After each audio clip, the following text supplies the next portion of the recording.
Уважаемые участники Восточного экономического форума, просим вас занять свои места, отключить мобильные телефоны и вспышки фотокамер. Пленарное заседание начнется через несколько минут. Dear participants of the Eastern Economic Forum, you are kindly requested to take your seats, switch off your mobile phones, and disable the flash on your cameras. The plenary session is starting in a few minutes.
Уважаемые участники Восточного экономического форума, просим вас занять свои места, отключить мобильные телефоны и вспышки фотокамер.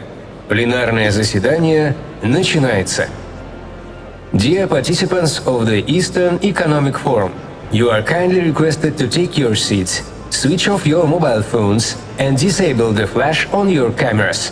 The plenary session is starting now.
Уважаемые участники Восточного экономического форума, просим вас занять свои места, отключить мобильные телефоны и вспышки фотокамер.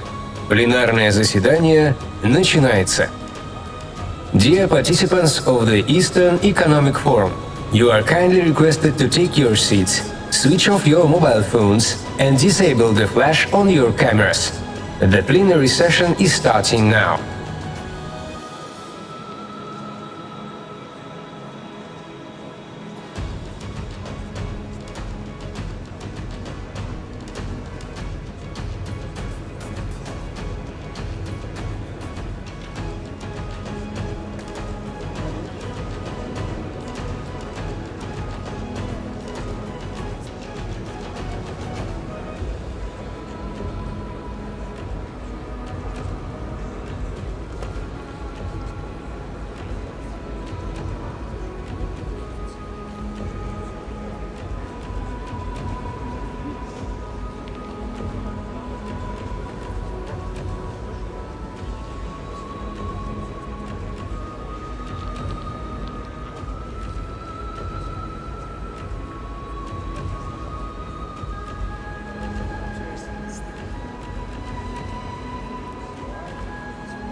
Уважаемые участники Восточного экономического форума, просим вас занять свои места, отключить мобильные телефоны и вспышки фотокамер. Пленарное заседание начинается. Dear participants of the Eastern Economic Forum, you are kindly requested to take your seats, switch off your mobile phones, and disable the flash on your cameras. The plenary session is starting now.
Какое будущее ждет Дальний Восток и Россия?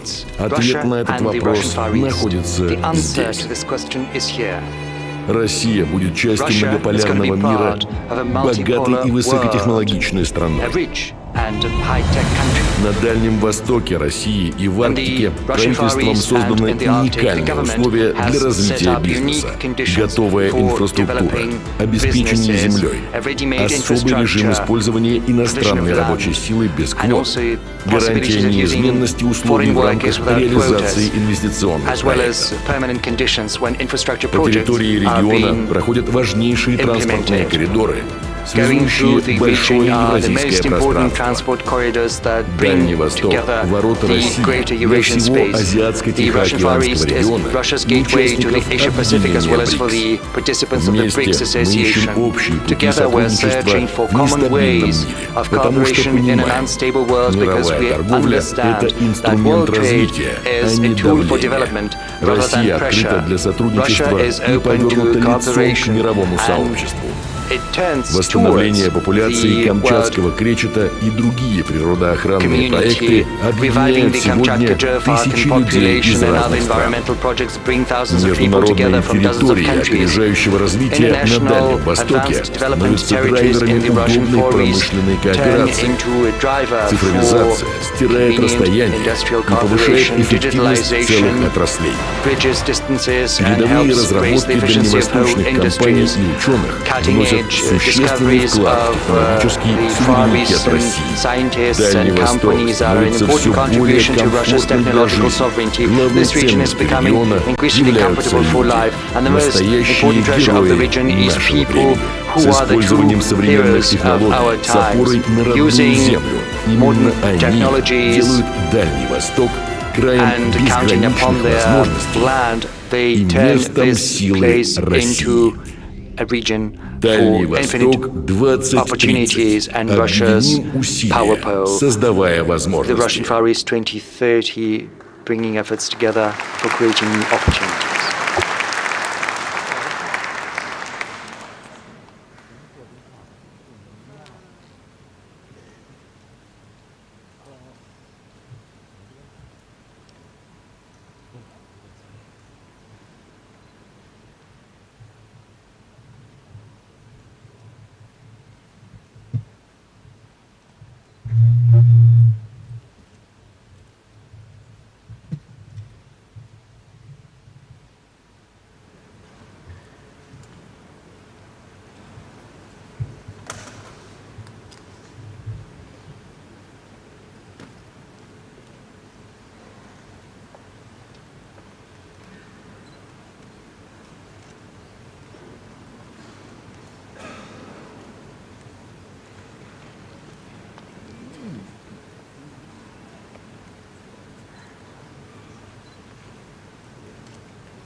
Президент Российской Федерации President Владимир Vladimir Владимирович Putin of the Путин, Russian Federation, премьер-министр Prime Малайзии Minister Анвар Anwar Ибрагим, Ibrahim of Malaysia, заместитель председателя Китайской Народной Vice President Республики Han Хан Zheng Чжэн, of the People's Republic of China, модератор пленарного Moderator of the plenary session, заседания Alexandra Suvorova.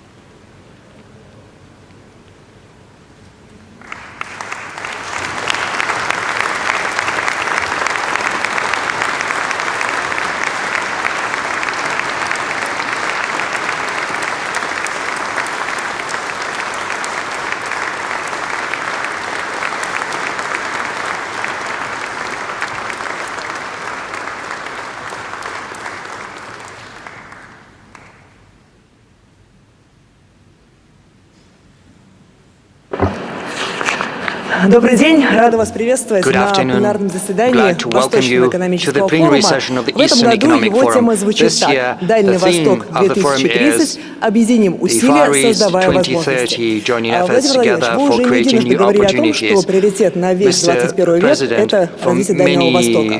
Что times уже now you сделано, said что that еще the 21st предстоит? century's Как priority сегодня is Россия the development выстраивает of the взаимодействие Russian со Far своими East, коллегами по what has АТР been и done, по what региональным is yet to be объединениям? done, how is Искать Russia ответы building и уверенно its находить их мы будем вместе в ходе relations дискуссии. to Но прежде, Владимир Владимирович, вам слово, the прошу к countries of the трибуне region. подойти. We'll search for the answers to these questions together, but before that, as is tradition, I would like to invite you to the podium, Mr. President. Over to you. Уважаемый господин Анвар Ибрагим, уважаемый господин Хаджин, дамы и господа, друзья, Anwar Ibrahim, я distinguished приветствую всех Vice участников и President Han гостей Zheng, ladies and gentlemen, I would 9-го like to welcome all the participants and the Восточного guests of the экономического 9th Eastern Economic Forum. Россия и Владивосток Russia уже and по традиции Vladivostok, в начале in particular, сентября as a принимают tradition, представителей бизнеса, hosts технологических business и people, научных команд, руководителей ведущих technical and компаний, scientific органов teams, власти. CEOs Специалистов, of leading экспертов, companies предпринимателей, and которые проявляют интерес officials к российскому Дальнему Востоку, in the к тем early действительно September. безграничным Those возможностям experts для and entrepreneurs созидания who и show interest in the взаимовыгодного Russian Far партнерства, East, которое as well открывает as этот interest in the уникальный infinite opportunities район нашей this страны. unique part Как of вы our знаете, country мы is opening up определили for развитие creation Дальнего and for Востока, mutually и beneficial наша partnership. ведущая As we Александра сейчас сказала об know, этом в качестве the национального development of the приоритета Russian на Far весь East has been 21 defined век. as our national priority for the whole 21st century, Правильность этого as our решения moderator has подтвердила just pointed сама out. жизнь. And Вызовы, life с которыми мы itself has столкнулись в confirmed последнее время, и те the объективные aptness and the тенденции, importance of this а это самое decision, главное, которые the набирают challenges силу we в мировой are экономике. Тогда facing основные деловые recently, связи, as well as the торговые trends we are маршруты и в witnessing in the целом world весь economy, all of вектор that is развития testimony все to the aptness больше of our decision. We переориентируется see на восток that и business глобальный ties, trade мир. routes, Наши and vectors of дальневосточные development are регионы дают reorienting towards прямой the east выход and на to the global эти south, растущие and our Far перспективные Eastern рынки, regions provide позволяют us with a преодолевать те direct барьеры, gateway которые to these пытаются навязать promising всему миру некоторые and developing западные markets. элиты. They И allow us to главное, overcome the как barriers уже some сказал, Western наш elites Дальний are trying Восток to impose является upon the whole огромным world. And пространством what's для most проявления important, деловой the Russian инициативы, Far для East запуска is a great сложнейших проектов great и space формирования which helps целых новых realize your отраслей. entrepreneurial По сути, сегодня initiative Дальний Восток, безо and всякого launch преувеличения, стал projects, важнейшим build фактором new укрепления industries. позиции России в мире. The Far Нашим East, without флагманом exaggeration, is right now в новой the глобальной most important factor экономической for reinforcing Russia's реальности. И от positions того, как in the будет world, развиваться it's the Дальний flagship Восток, во of многом зависит Russia and the global будущее economic всей reality, нашей and страны. our future to a large extent Именно will be этой dependent теме, upon how образу fast the будущего Russian Far East is посвящены developing. около 100 мероприятий, And this панелей, theme сессий и круглых столов brings нынешнего together Восточного around экономического 100 форума. events, panel В целом, sessions, and в мероприятиях форума roundtables принимают участие taking представители более place as 75 part стран of the и Eastern территорий. Economic Forum. The forum Очень brings важно, что together эти дискуссии representatives of сопровождаются more than предметным 75 countries and бизнес-диалогом, territories. приводят к These конкретным discussions are инвестиционным accompanied решениям by и substantial торговым business договоренностям. dialogue. They Отмечу, что result in только на concrete investment solutions последних and 3 trade форумах agreements. было Just подписано during the больше last 3 1000 соглашений на forums, more общую than сумму свыше 1,000 10,5 триллионов have been рублей. signed to the tune of Словом, more than Восточный экономический 10.5 форум по trillion праву стал rubles. признанной площадкой для установления прочных деловых контактов и обсуждения стратегических вопросов развития российского Дальнего Востока и всего Азиатско-Тихоокеанского региона. В ходе своего выступления расскажу о некоторых дальнейших шагах в этом направлении, о наших предложениях зарубежным партнерам по укреплению инвестиционной, торговой, производственной, технологической кооперации на пространстве АТР. И, конечно, о результатах и намеченных планах в экономике, инфраструктуре, социальной сфере Дальнего Востока. В вопросах повышения качества жизни наших граждан, жителей этого региона. Напомню, что с 2013 года была запущена принципиально новая стратегическая программа и система управления комплексным развитием Дальнего Востока. Этот подход доказал свою эффективность. За 10 лет в регионе запущены и готовятся к запуску более 3,5 тысяч промышленных, инфраструктурных, технологических, образовательных проектов. Темпы роста инвестиций в основной капитал на Дальнем Востоке в 3 раза. За 10 лет в 3 раза увеличились. И они в 3 раза выше среднероссийских. Результат этих вложений тоже наглядный. Работают около 1000 новых предприятий. Создано более 140 тысяч рабочих мест. Динамика промышленного производства в регионе с 2013 года превысила общероссийские темпы на 25%. Напомню, что сейчас на Дальнем Востоке действует 16 территорий опережающего развития и свободный порт Владивосток. Запущен преференциальный режим на Курилах, создан специальный административный район на острове Русский, где проходит наша с вами встреча. Кстати, этот район уже обеспечил возврат в Россию из офшоров и иностранных юрисдикций активов на сумму свыше 5,5 триллионов рублей. Его резидентами на сегодняшний день стали более сотни компаний. Мы обязательно продолжим эти переговоры. Будем постоянно улучшать деловой климат и в России, и в целом, и на Дальнем Востоке. В том числе будем применять в этом регионе более новые, эффективные подходы к взаимодействию с иностранными инвесторами. Так, на прошлом Восточном экономическом форуме было объявлено о создании на Дальнем Востоке международных территорий опережающего развития. Они должны предлагать глобально конкурентоспособные условия для иностранных инвесторов и, прежде всего, конечно, из дружественных стран. Первый международный тур предполагается создать здесь, в Приморском крае. Большой интерес к нему проявляют наши китайские друзья, а также Республика Беларусь, с участием которой в Приморье может появиться новый глубоководный порт. Я прошу Государственную Думу и правительство Российской Федерации ускорить работу над законопроектом, необходимым для запуска международных туров. Дополнительным фактором для расширения работы с зарубежными партнерами должно стать еще одно нормативное решение, а именно с 1 сентября текущего года в нашем законодательстве предусмотрена возможность использования иностранных стандартов в проектировании и строительстве. Конечно, речь идет о стандартах тех государств, где требования к качеству, надежности, безопасности капитальных объектов не ниже, чем у нас. Рассчитываю, что этот подход найдет свое применение, в том числе в международных турах Дальнего Востока. Хорошим примером сотрудничества с зарубежными партнерами, крупных вложений в стройку, в создание рабочих мест должно стать развитие острова Большой Уссурийский в Хабаровском крае. Речь идет о создании здесь крупных логистических пунктов пропуска через госграницу, о расширении автодорожной сети. В мае этого года в рамках государственного визита в Китайскую Народную Республику мы договорились с китайскими коллегами о совместной работе над этим проектом. Уверен, мы придаст хороший, мощный импульс на развитию Хабаровска и всего региона. Прошу правительства отработать все организационные и финансовые вопросы, чтобы приступить к реализации этого плана уже со следующего 2025 года.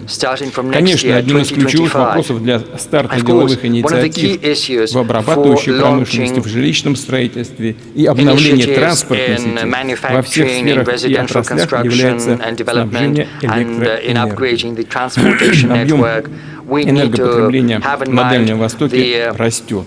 Сегодня это 69 миллиардов киловатт-часов в год, а к концу десятилетия прогнозируется 96 миллиардов. При этом уже сейчас некоторые районы, населенные пункты и крупные дальневосточные инвесторы сталкиваются с нехваткой электроэнергии. Вынуждены ждать ввода новых станций, из-за чего сдерживаются строительство, промышленные объекты, инфраструктура. Уже поручил правительство вместе с нашими крупными энергокомпаниями, деловыми кругами подготовить долгосрочную программу развития энергетических мощностей на Дальнем Востоке. Предусмотреть для нее механизмы проектного финансирования. В рамках этой программы предстоит ликвидировать прогнозный дефицит электроэнергии на Дальнем Востоке. Прежде всего, за счет ввода в строй новых объектов генерации.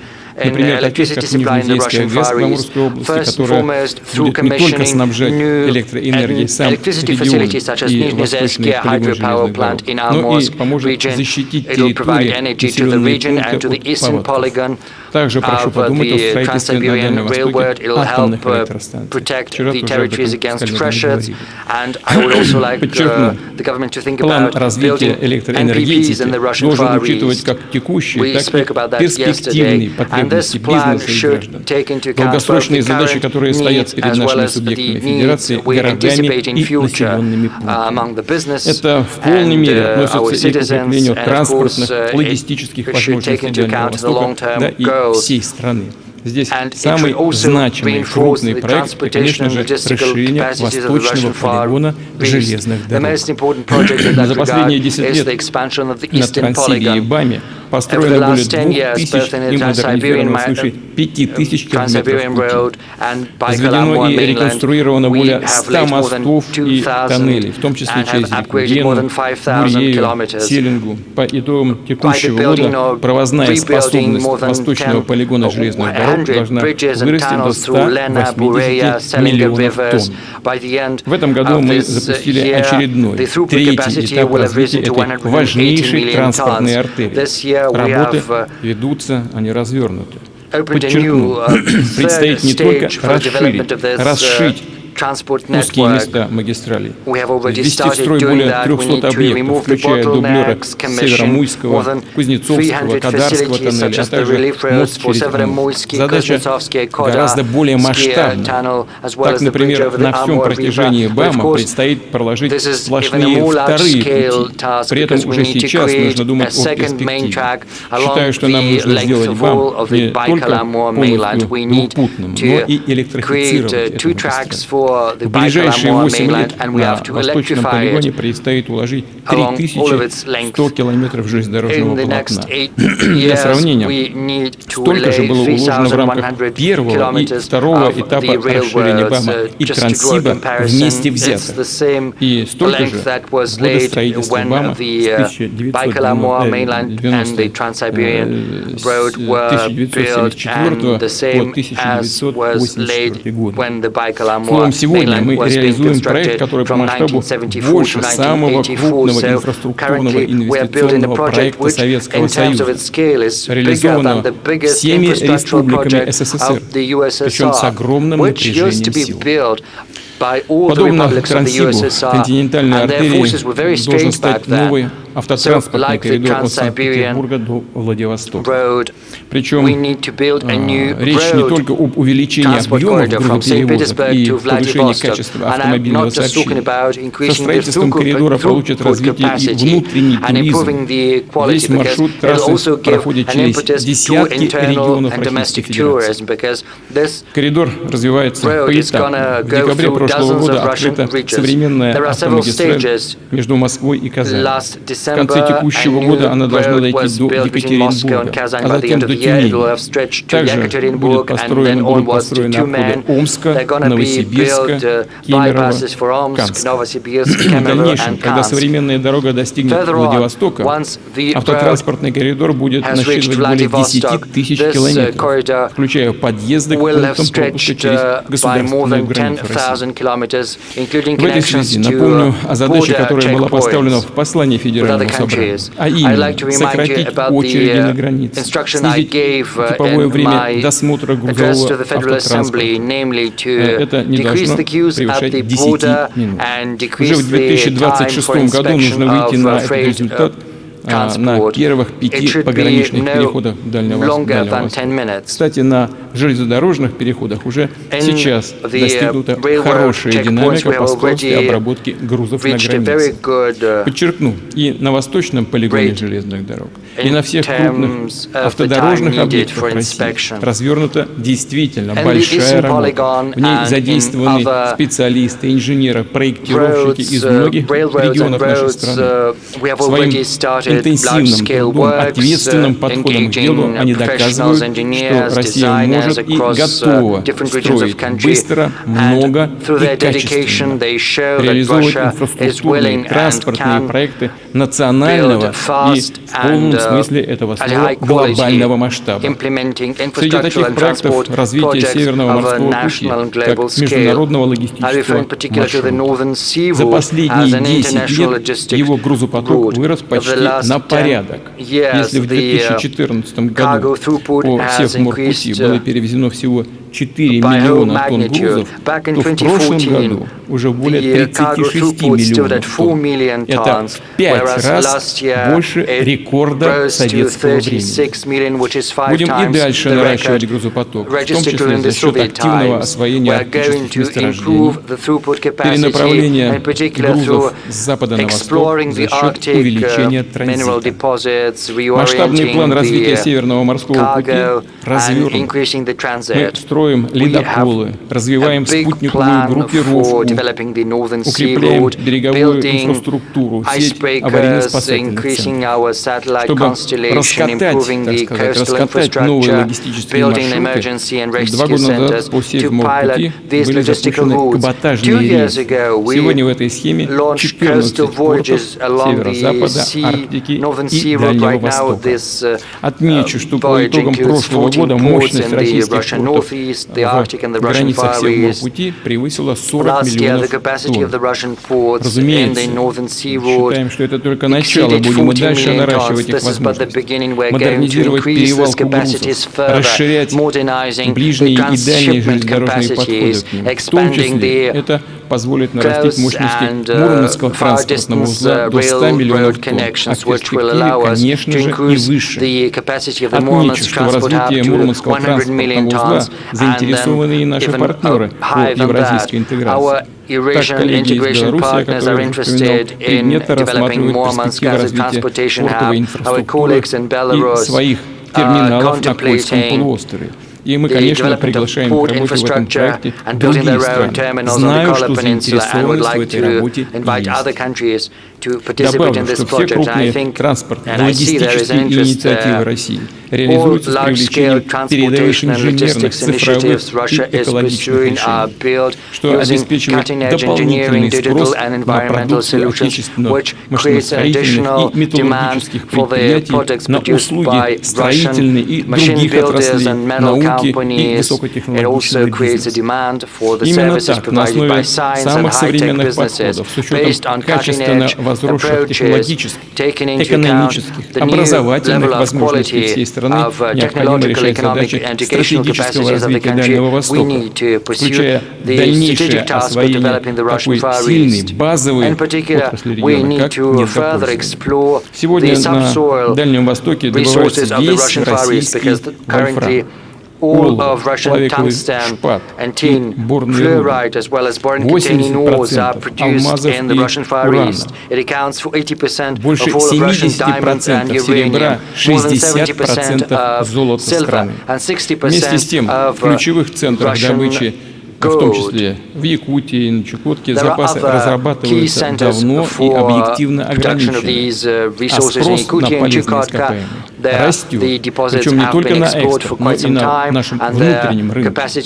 Мы должны обеспечить ресурсный суверенитет страны, сформировать устойчивую базу для бесперебойного снабжения национальной экономики наших регионов, городов и поселков доступным сырьем и топливом, создать основу для производства новых материалов и источников энергии. Причем, как уже сказал, это нужно делать с использованием более эффективных отечественных технологий и научных разработок в сфере экологии и природопользования. На нашем форуме в прошлом году было сформулировано поручение правительству составить отдельные программы изучения недр Дальнего Востока и Сибири, включить их в федеральный проект «Геология. Возрождение легенды». Эти программы готовы. По оценке, каждый рубль государственных средств, вложенных в геологоразведку, привлечет как минимум 10 рублей частных инвестиций. Но самое главное, вложенные средства, безусловно, окупаются, они будут обеспечат мощную отдачу, комплексный эффект по всей производственной цепочке. Но нужно делать эту работу своевременно, понимая горизонт планирования инвестиций. Я прошу правительство в проекте федерального бюджета на предстоящие 3 года заложить финансирование указанных программ в объеме, необходимом для достижения поставленных целей. Повторю, Дальний Восток имеет потенциал кратного роста геологической изученности. В том числе речь идет о поиске и добыче высокотехнологичного сырья, титана, лития, необия, редкоземельных металлов, которые требуются в экономике будущего. И главное, что все это у нас есть. Потенциал этих индустрий для роста дальневосточных регионов, создания рабочих мест, для повышения доступности различных услуг и сервисов, укрепления связи и логистики огромный. Мы будем поддерживать развитие на Дальнем Востоке передовых, креативных отраслей, инфраструктуры экономики больших данных, искусственного интеллекта. В том числе организуем зону для обработки беспилотных летательных аппаратов в гражданских целях. Чтобы задействовать на полную мощь преимущества технологического прогресса, продолжим наращивать научный и образовательный потенциал Дальнего Востока. В регионе уже началась реализация новых проектов университетских кампусов в Южно-Сахалинске и Хабаровске. Но этого, очевидно, недостаточно для Дальнего Востока. Предлагаю запустить работу еще по нескольким проектам, а именно построить новые кампусы в Улан-Удэ, Петропавловске, Камчатском, Чите. Также реализуем строительство второй очереди кампуса Дальневосточного федерального университета здесь, во Владивостоке. В таких центрах будут созданы все условия для учебы, работы, проживания студентов. Откроются площадки для молодежного предпринимательства и бизнес-клубов. Будем также развивать и университеты в Арктике. В дополнение к уже запущенному проекту кампуса в Архангельске добавится такой же проект и в Мурманске. Также на базе кампусов будут действовать передовые инженерные школы. 2 такие школы на Сахалине и во Владивостоке уже созданы. Их задача не только готовить специалистов для промышленности и сельского хозяйства, транспорта и сферы услуг для использования искусственного интеллекта, но и предлагать оригинальные решения для серийного внедрения в системе управления в социальной сфере в отраслях экономики. На острове Русский 2 года успешно действует научно-технический центр компании «Русгидро». Он специализируется на инновационных разработках в сфере глобальной энергетики.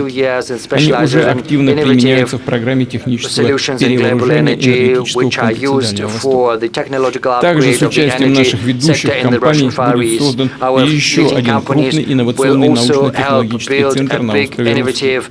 На базе Дальневосточного федерального университета. Его профилем станут изыскания и практические решения в области морской инженерии, биотехнологий, биомедицины и других перспективных направлений. Я прошу коллег из правительства и Приморского края задействовать инструменты дальневосточной концессии для реализации проекта, а также продумать механизмы привлечения в этот центр ученых из других научных центров России, да и из других стран. Имею в виду конкурентоспособные мотивационные программы и социальный пакет для специалистов и членов их семей. Уважаемые коллеги, мы понимаем, успех в реализации наших планов и здесь, на Дальнем Востоке, да и по всей стране, по всей России, зависит прежде всего от людей, от российских семей. Уже не раз говорил, нельзя руководствоваться старой логикой, когда сперва заводы, фабрики, а только потом подумаем о тех, кто трудится на этих предприятиях. Такая логика не только несправедлива, она просто не работает в современной экономике. В экономике будущего, которая строится, буквально строится вокруг человека.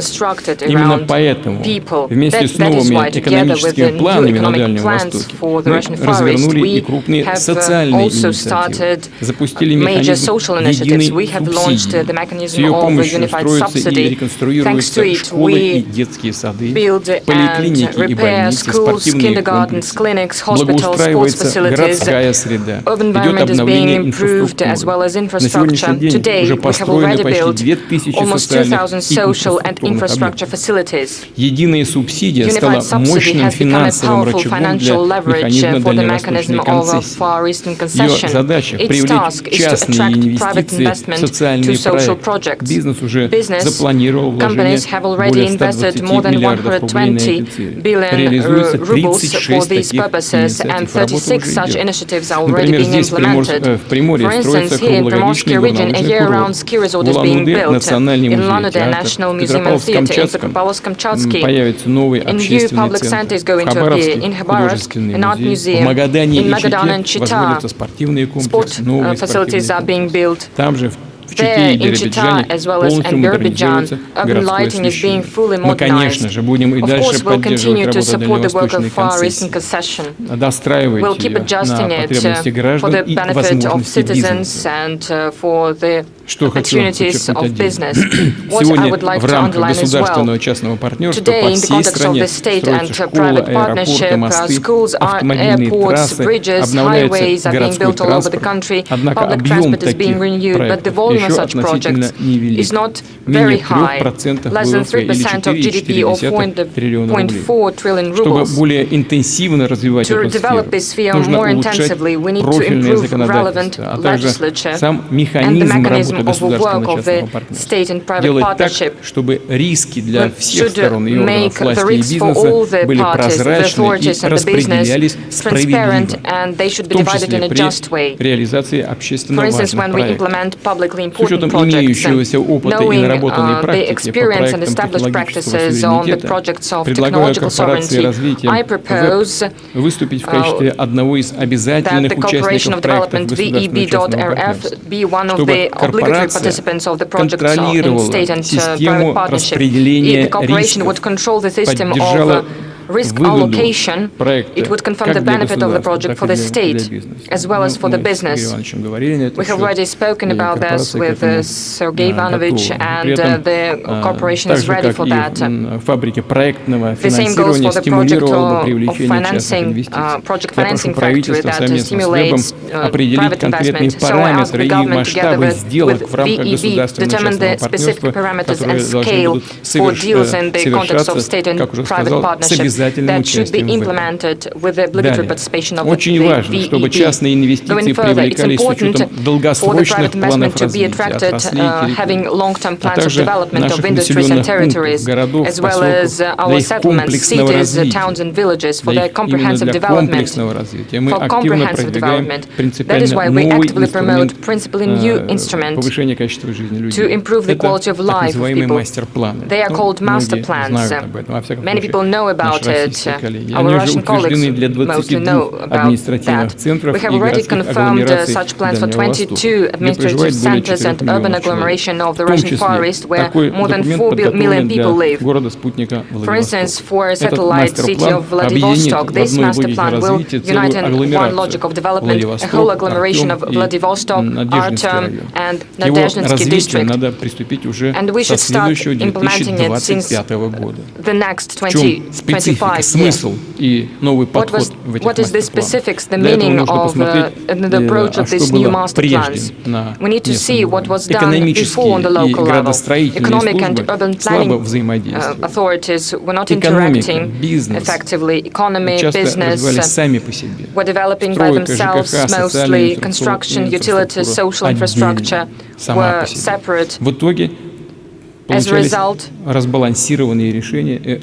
disbalanced decisions were made and the urban spaces were also disbalanced. Now, the region and local administrations have had a series of discussions with the residents in business. They have found problems, determined the potential on all the fields of development for every city, and there is an individual long-term model for every city. In fact, in the context of one document, we have the concept of social, economic and spatial development of for every city with commissioning of transport, utilities, energy and other kinds of infrastructure. And I'll repeat, the integral task here is to improve the quality of life of citizens. This is our goal. The most part of the events of the master plans in the Russian Far East are already designed, but I need to say right now that 70 facilities will be commissioned until the end of this year, and then the pace of implementing these master plans should be increased. To point out federal subjects and bodies that are the most active in implementing this work, the Ministry for Development of the Russian Far East has created a special rating. The leaders in implementing master plans now are Sakhalin and Magadan regions, the Republic of Buryatia, as well as Kamchatka and Khabarovsk territories. I thank colleagues for the pace gained, and I ask to keep building it up. I'll point out that every year we will follow the dynamics of Far Eastern master plans. We'll point out the best regional teams and federal bodies, so that the rest could follow suit and use their best practices. I'll add that we have made a decision about additional volumes of budgetary loans to implement master plans approved by the government. We have already allocated 30 billion rubles, and I'll underline this will be additional. There is a confirmed limit since 2025 till 2030. And I propose to allocate 100 billion rubles to implement master plan projects in our Far Eastern and Arctic cities, so above the limit that the regions can receive according to the standard distribution. Speaking about implementing urban development plans, we should not forget about forming new national projects. They're already on their final stage. Moreover, we need to allocate funds for development of Far Eastern cities in separate sections. First of all, in the context of such national projects as infrastructure for life, effective transport system, family, long and active life, as well as youth and children. What else should be pointed out? Half of master plan spending for Far Eastern cities falls on extra budgetary sources. It means the investment of business, city-forming enterprises that are ready to build clinics, kindergartens, sports facilities, pave the roads, renew utilities networks, restore cultural monuments, and so on and so forth. As I have already said, we will support such investments of the business, because I'm sure that building up the pace of transformation in cities, their share will grow. For instance, from the part of the strategic partners, big enterprises that have their social programs and actively participate in urban modernization where they develop their business. Their resources, capacities and experience should also be used to make master plans a reality. Strategic partners can fully finance the building of social infrastructure facilities in a city, town or a territory where the investment projects are being implemented. After they transfer such a social facility to municipality or region, they can receive compensation through taxes, benefits or other preferences, and I ask the government to determine the parameters of such a mechanism. I'll underline that the experience of the Russian Far East will be a basis to scale the practice of master plans. As it was pointed out in the message to the Federal Assembly, up to 2030 such strategic documents will be prepared for 200 settlements all over Russia. So we're going to scale this program. Now 22 settlements in the Russian Far East, 200 settlements all over the country, including anchor cities that contribute to the strengthening technological sovereignty of Russia. Going further, comfortable urban environment and social infrastructure are an integral part of modern comprehensive residential development. Far Eastern investors implementing such projects have a right for preferences of the territories of advanced development in the context of Far Eastern District Instrument. Now it is being piloted in 7 regions. We plan to build 1,800,000 1,000 square meters of housing where almost 7,000 people are going to live. In the recent 5 years, the volume of annual the annual number of housing being built in the Russian Far East has doubled, and by the end of this year, we expect commissioning of 5,600,000 square meters of houses. Important determining role is being played by the Far Eastern mortgage. As you know, we have distributed it also for the participants of the special military operation. The loan at a record low 2% rate can be used by young families where parents are less than 36 years old. Получатели дальневосточного гектара, сотрудники предприятий оборонно-промышленного комплекса, учителя и врачи. Такая же ипотека на тех же условиях выдается и в арктических регионах. Мы уже продлили эти программы до конца 2030 года. Знаю, что в правительстве были дискуссии относительно условий такой ипотеки в дальнейшем. Предлагаю здесь поставить точку, сохранить ставку по дальневосточной и арктической ипотекам неизменной, а именно 2% годовых.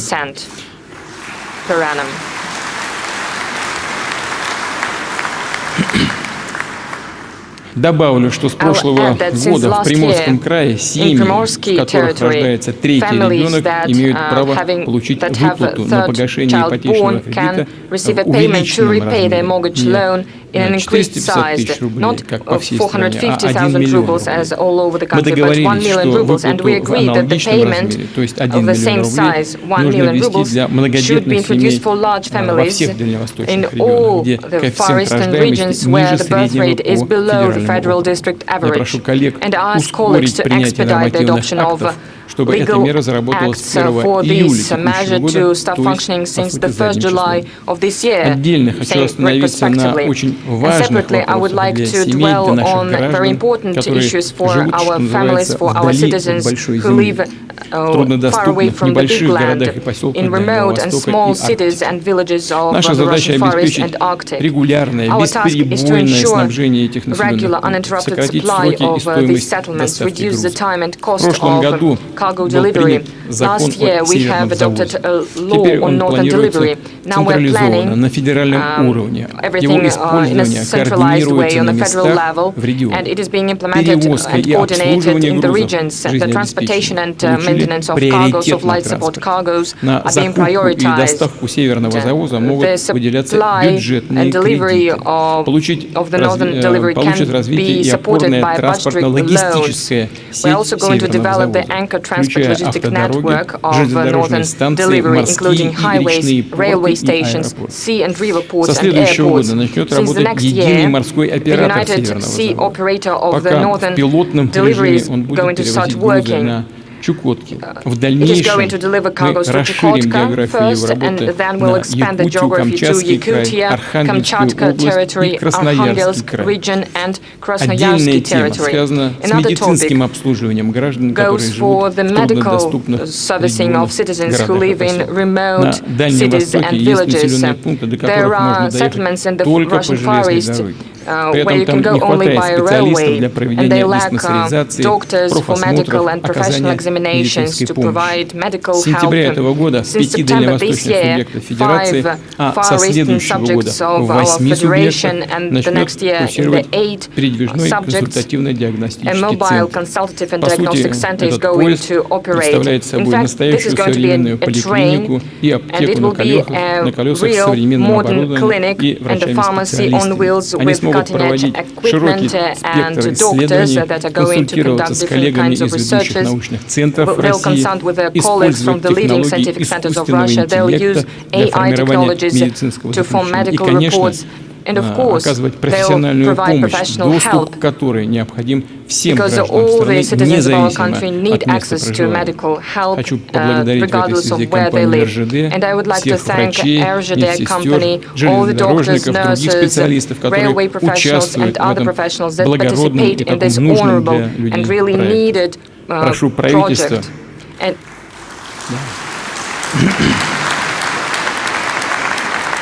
Прошу правительство помочь компании обеспечить бесперебойную деятельность этого современного медицинского центра и аптеки на базе поезда. И еще, для укрепления связи между городами и поселками Дальнего Востока будем и дальше развивать местное авиационное сообщение. Как уже говорил, к 2030 году количество пассажиров на внутренних авиарейсах региона должно увеличиться до 4 миллионов в год. Поручил уже правительство утвердить соответствующий план конкретных шагов и мероприятий. Его подготовка, безусловно, затянулась. Прошу оперативно принять все необходимые решения. Конечно, важный вопрос – это авиапарк. Нам надо строить собственные самолеты, надежные, качественные и в нужных нам объемах. В этой связи прошу ускорить разработку пассажирской версии легкого многоцелевого самолета «Байкал». Нужно запустить его серийное производство уже в ближайшее время. При этом обращаю внимание, стоимость и технические характеристики самолета должны быть конкурентоспособными, чтобы цена перелетов на них была доступной для граждан. Ну а если как-то по-другому выглядит ситуация, надо субсидировать. Уважаемые друзья, за последние годы Дальний Восток стал более привлекательным для молодежи, для ребят, которые хотят приобрести интересную профессию, а также для подготовленных специалистов, которые желают проявить себя, свои умения, навыки, опробовать силы в избранном деле. 8 лет подряд на Дальнем Востоке наблюдается приток молодежи в возрасте от 20 до 24 лет. В том числе сработали наши адресные меры поддержки.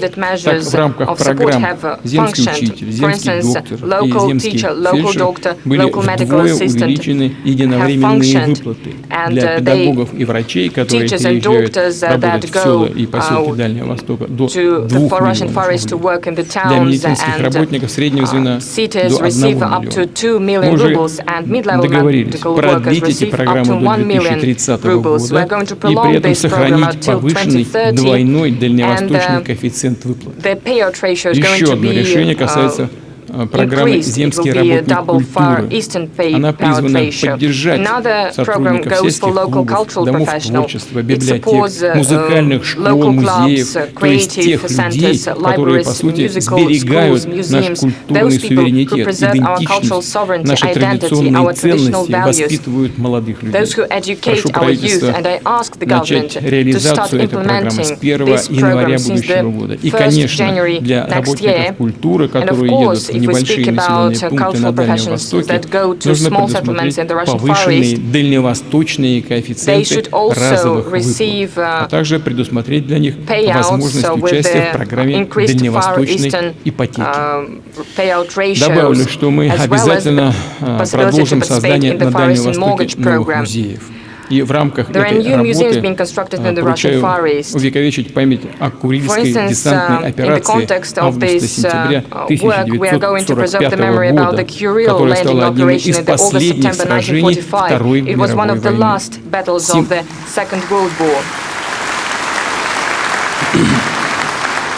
Стало, безусловно, символом мужества наших солдат и офицеров, которые сокрушили, казалось бы, неприступные вражеские укрепления. Уважаемые коллеги, вся история российского Дальнего Востока — это просто громадного региона, занимающего почти 40% территории страны, написано целеустремленными, смелыми, сильными духом людьми. Они изучали и защищали эти земли, сохраняли традиции коренных народов, открывали новые точки на карте России, строили города, заводы, прокладывали дороги, осваивали месторождения. Наши предки, поднимавшие Дальний Восток, были преданы своему делу и нашему Отечеству. А любовь к родине помогала им ставить по-настоящему значимые, большие цели. Их героизм, самопожертвование и достижения и сегодня вдохновляют на свершение множества наших граждан, множества специалистов, врачей, учителей, работников культуры, о которых я только что говорил, преподавателей вузов, бизнесменов, всех, кто уже работает на Дальнем Востоке или только планирует связать с ним свою жизнь, включая управленцев региональных и муниципальных команд.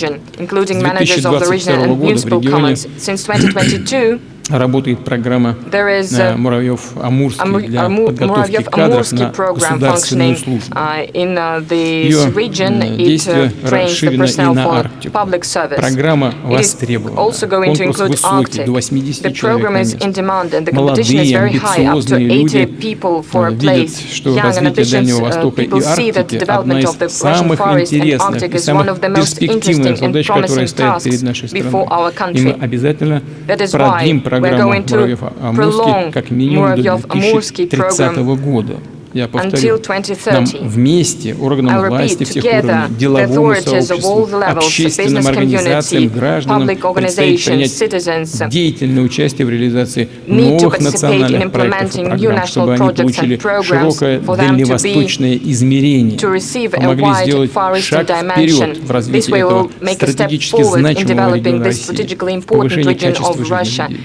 И, конечно, мы будем расширять связи российского Дальнего Востока всей нашей страны с зарубежными партнерами, друзьями, с государствами и компаниями, которые заинтересованы в надежном, долгосрочном, взаимовыгодном сотрудничестве. И тем самым будем продолжать укреплять позиции России. Уверен, что все вместе мы, безусловно, добьемся успеха.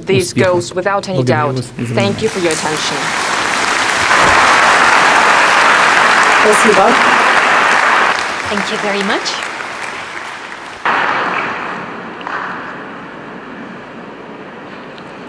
Спасибо, Владимир Владимирович. Сейчас дам чуть попозже слово нашим уважаемым гостям.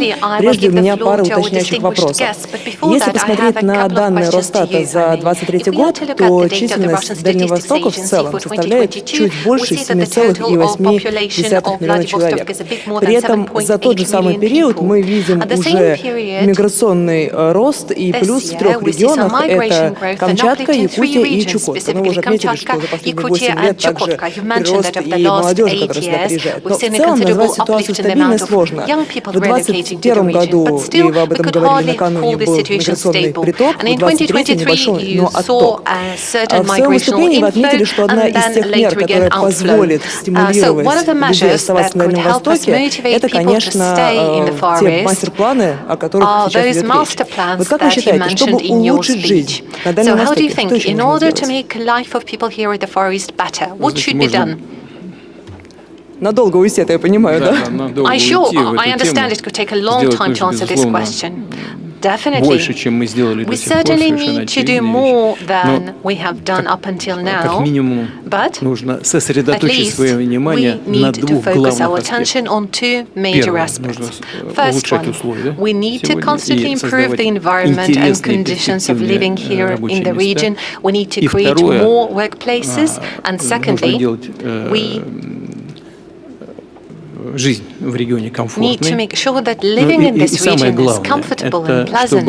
And most importantly, we need to make sure that every single person, every single family has a clear understanding that this intention is here to stay, that the planning horizon is long. Our intentions are serious, and by staying and working here in the region, you will create great prospects for yourself and your children. So, seeing this future, seeing those prospects in the long run is crucial. First and foremost, we're interested in the influx of younger people here to the region. They are our future. We want them to set ambitious objectives, and we need to create necessary conditions for implementation of those goals. That's a major thing. And just one more question. You've already mentioned that the experience of the Far East in implementation of master plans will be scaled to other regions. How exactly will that happen?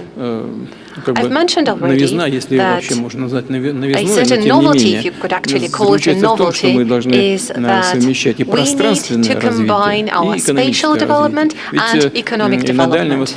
Because in the Far East and in Siberia, back in the Soviet times, how was the process structured? A factory would be built, an enterprise, and some very simple housing nearby. This is how small towns would emerge. There would be just one big enterprise enterprise, and around this enterprise, some kind of a small, hectic town would come up where people would live. This is the way how Baikal-Amur main line would be built, and many other enterprises were evolving in this particular manner. Many regions were being shaped by those enterprises. Then the enterprise comes first, then some housing was built for people around it, and gradually as the story would evolve, they would think what can be done additionally so that life of those people is actually a proper human life that is comfortable and pleasant. Well, the difference to the approach that we have today is that both objectives have to be pursued in parallel. As soon as we start constructing a major enterprise or a factory, we need to think straight away where the people would live, what would be their careers, what we can offer to them in terms of culture, education, medical services, and those projects have to be launched straight away in parallel. I'm not even going to name them. I wanted to do that first, but I decided not to, because I'm sure not all of it is most probably completed exactly in the manner we expected to. I don't want to say something and then you would catch me by the word and say, well, this project is not actually finished. That is true, that may be the case. But the major principle is exactly as I stated, to do this work in parallel on creation of the infrastructure for people and development of industry and economy in the broadest meaning. Thank you. And now, as promised, I would like to give the floor to our distinguished guests. I apologize. I'm very sorry for interrupting. As I mentioned, there are 22 residential locations that we try to develop right now according to those principles. And generally, in the nearest years, we are going to focus on more than 200 locations all around the country. Thank you. And now it is my honor to give the floor to His Excellency Prime Minister of Malaysia. Your Excellency, Mr. Ibrahim, please proceed.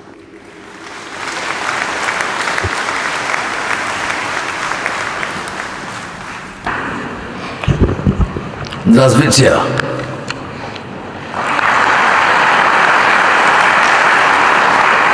Dear President Vladimir Putin, Vice President of China, Han Zhou, Excellencies, distinguished guests, ladies and gentlemen. First and foremost, I would like to express my gratitude to President Vladimir Putin for inviting me to this preeminent and momentous forum here in Vladivostok. It is also momentous for me on a personal level because, believe it or not, this is my very first visit to Russia. More than 50 years ago, when I was still an active youth leader, I flew Aeroflot and transited Moscow airport on my way to Belgium for the International Youth Conference. We were not allowed to disembark, only to the transit hotel. So I never got the chance to set foot on Russian soil. And it's real pleasure here to be finally in Vladivostok, where history blends seamlessly with progress and where the vastness of Russia meets the boundless promise of Asia-Pacific. As a crossroads of commerce, this city has been shaped by diverse influences, reflecting a rich heritage of Russian and East Asian traditions, making Vladivostok a concert of cultures. Beyond its economic significance, Vladivostok holds a distinctive place in Russian history as a vital seaport and the eastern terminus of the legendary Trans-Siberian Railway. This city truly embodies Russia's connection with the East. Here, we find a powerful symbol of our gathering, a convergence of geography, ideas, aspirations, and futures. Since its inception in 2015, the Eastern Economic Forum has consistently drawn visionaries and leaders from around the world. This is fitting, as Northeast Asia, which includes the Russian Far East, is a region of vibrant economic dynamism and immense potential. Indeed, it contributes about a fifth of the world's GDP. I would therefore like to thank President Putin for his vision and leadership in establishing this forum, which continues to foster meaningful dialogue and collaboration.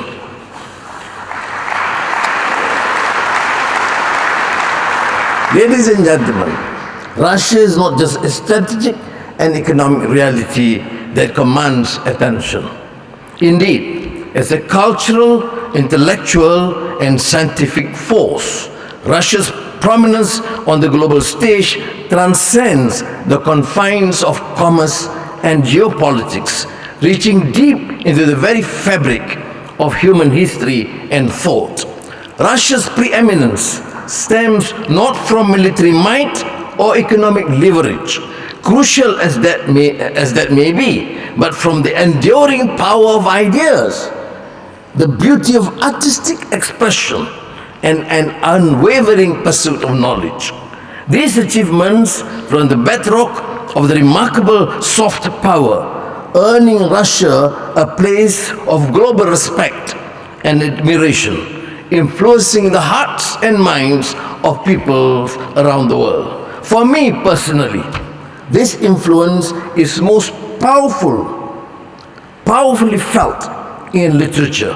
I see this with earnest conviction because having drunk deeply from the wellsprings of English and Malay literature in my early education, and then later having immersed in the works of Dante, Shakespeare, and Milton, I do believe that life would be so much poorer without literature, particularly Russian literature.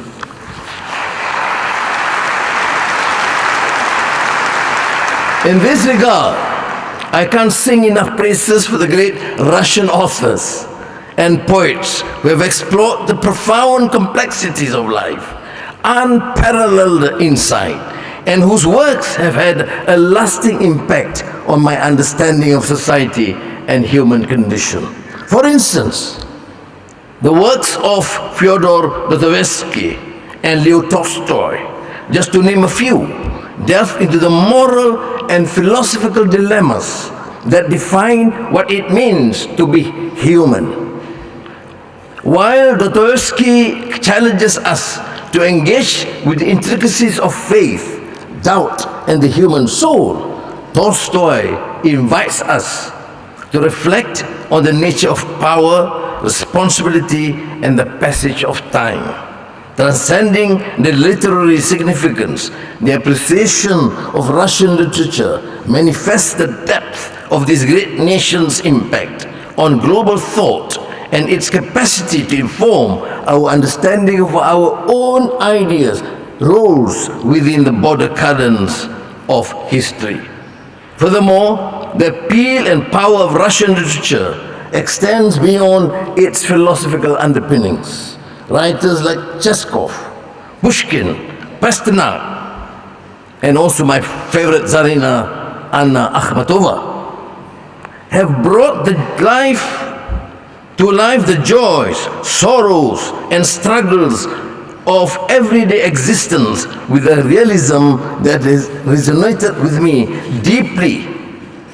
Ladies and gentlemen, in its pivotal role in advancing human knowledge through science and technology, Russia has consistently pushed the boundaries of possibility, from pioneering efforts in space exploration to groundbreaking work in nuclear physics and cybernetics. And you have heard yourself the vision and the plan expounded by President, which covers a comprehensive area, which is developmental as much as it is human.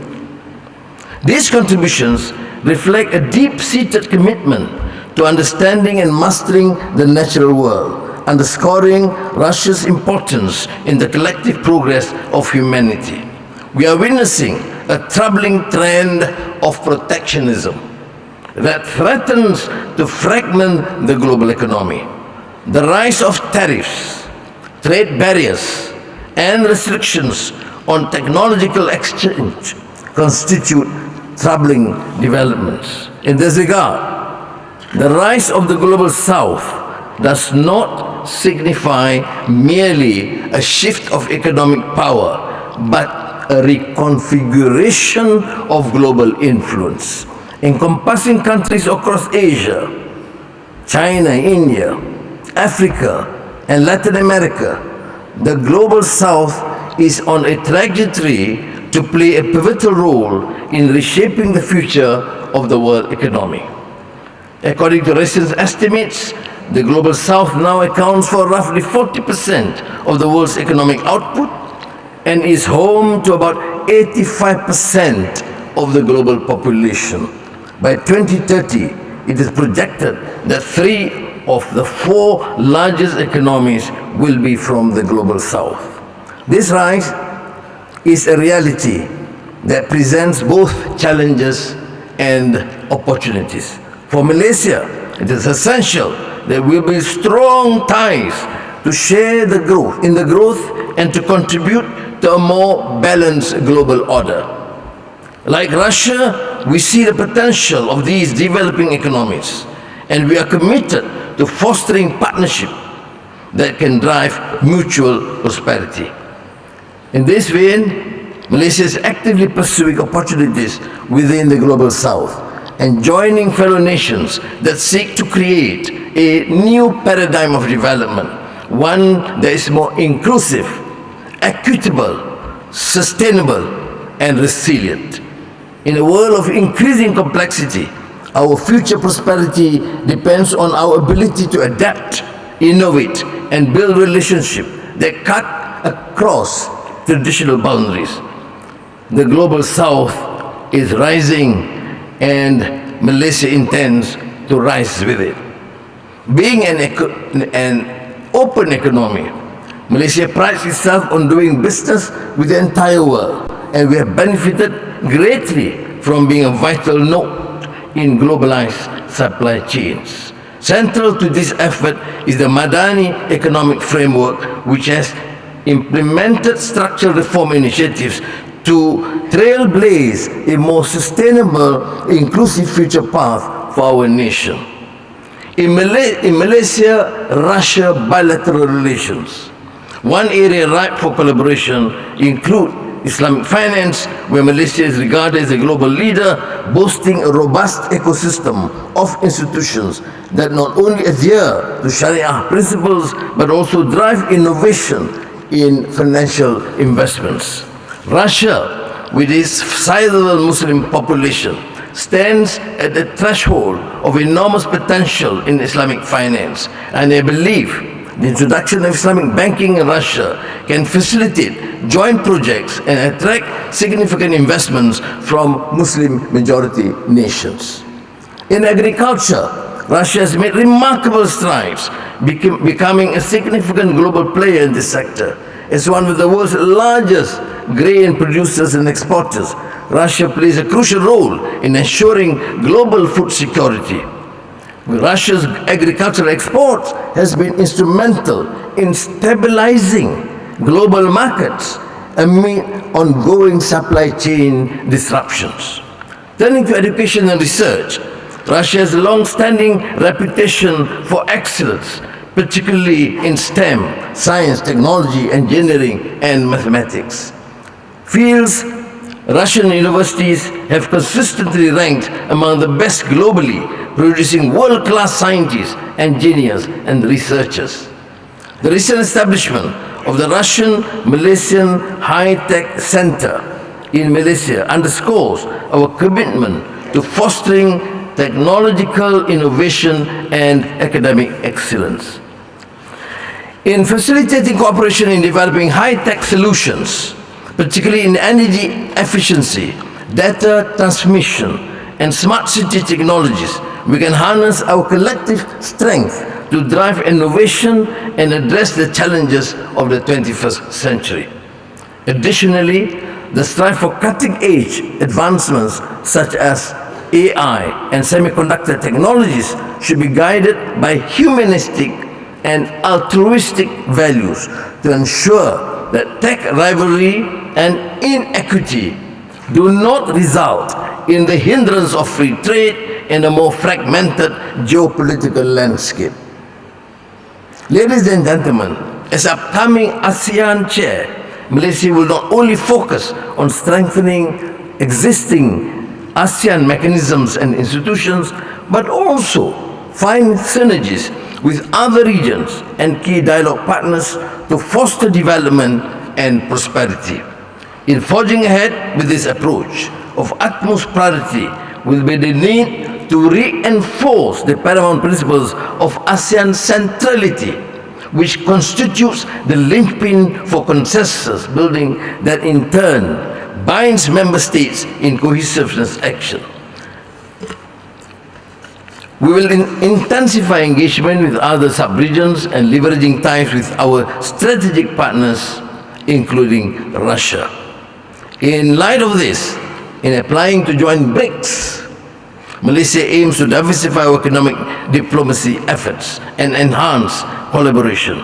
I would like to take a moment to express my profound thanks and gratitude to President Putin for his gracious invitation for me to attend the forthcoming BRICS summit in Kazan in October.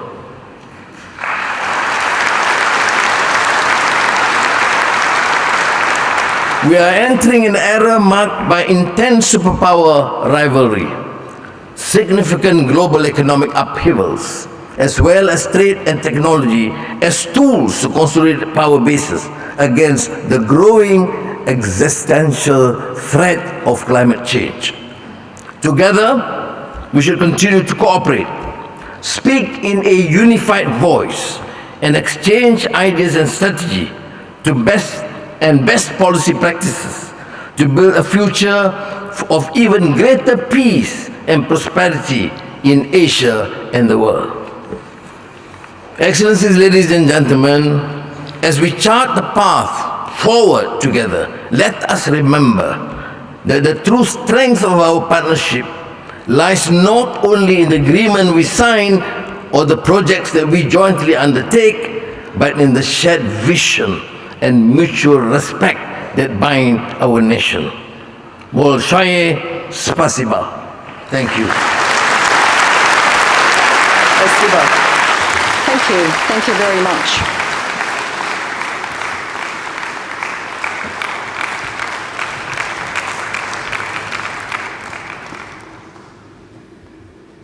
Господин Ибрагим. Mr. Ibrahim. Во-первых, поздравляю с тем, что вы добрались до нас, наконец-таки. Очень хочется поговорить о загадочной русской душе и философии, которую вы затронули в своей речи, но придется насущным о БРИКС. О нем вы тоже поговорили.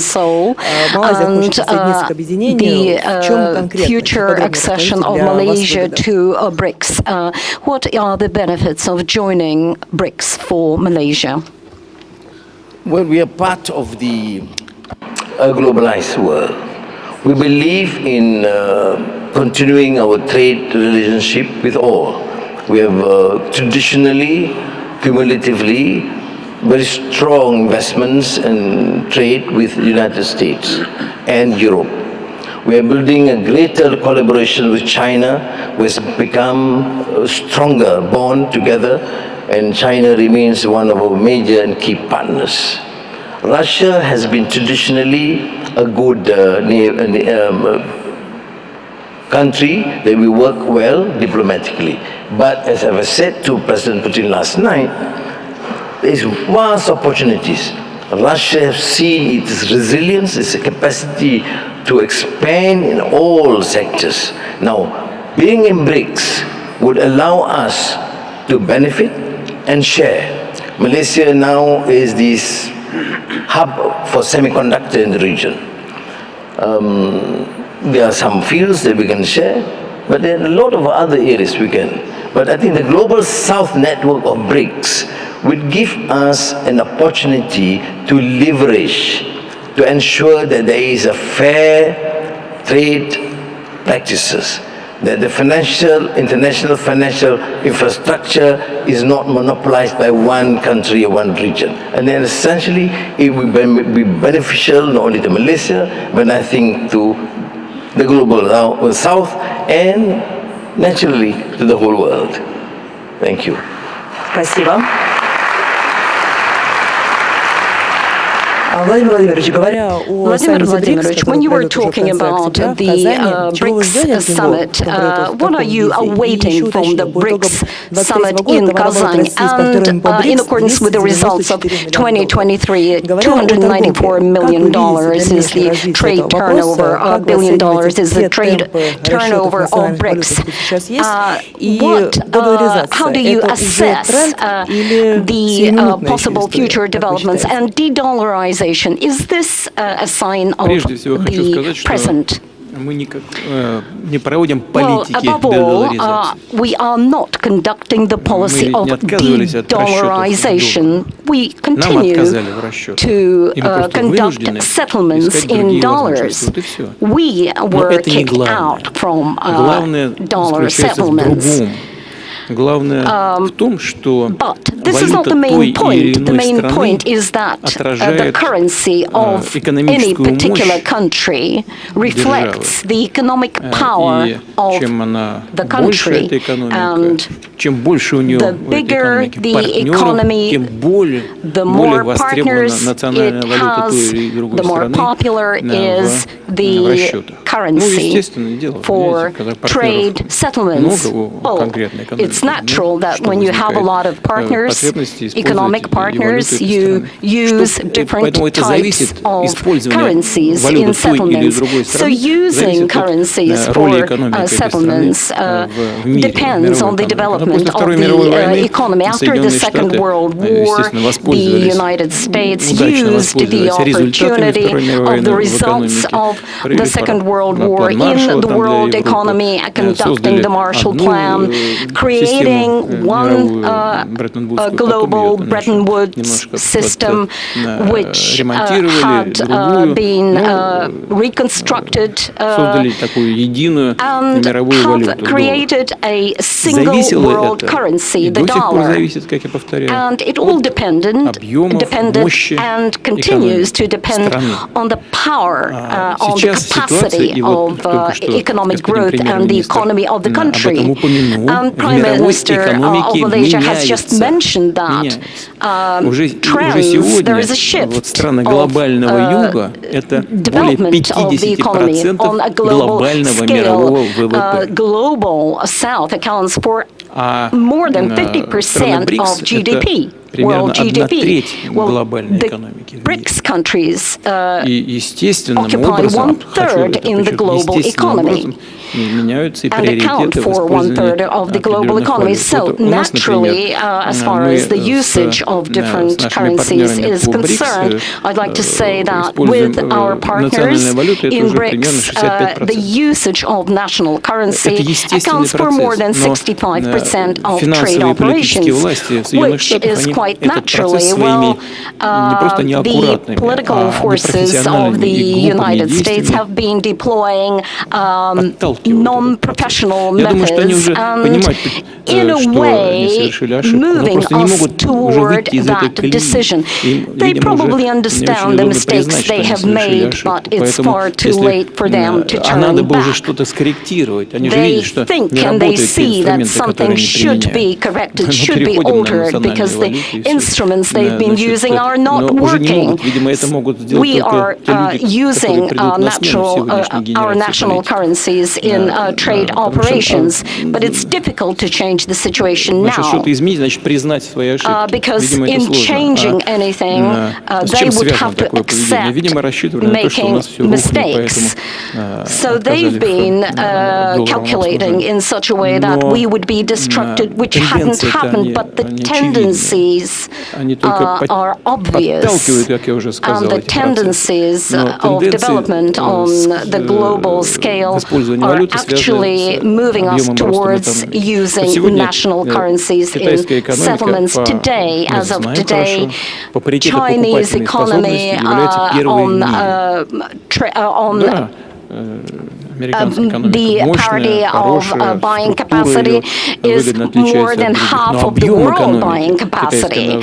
So the volume of buying capacity and the parity of buying capacity is larger. The U.S. occupies the second place in the world, but China is growing, and the Chinese currency is used for trade and by trade partners in settlements. And currently, Russia is in the third place. We have taken over Germany in this case, and we have taken over Japan. It's true that Japan and Germany have a lot of beneficial trends of development as they are operating in high-tech spheres, but the volumes in our country are higher because we have more opportunity to invest into prospective areas of development. And this is not connected only with political conjuncture. You see, the Europeans and the Americans have made such steps that are moving forward the development of national currencies. As for the development of ties between BRICS countries, they are growing, they are strengthening. In 2005, we formed BRICS. Russia and China were then joined by Brazil. Now we have expanded the number of members. More than 30 countries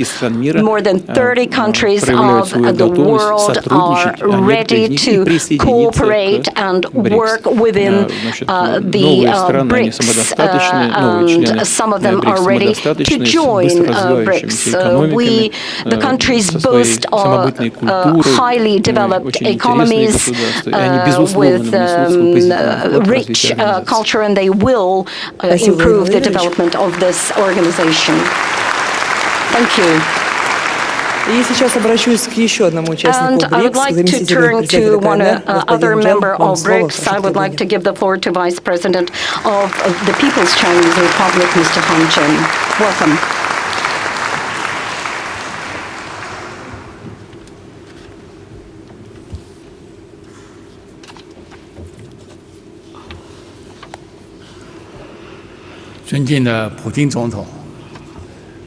Esteemed President Putin, esteemed Prime Minister Mr. Anwar, Your Excellencies, ladies and gentlemen, hello.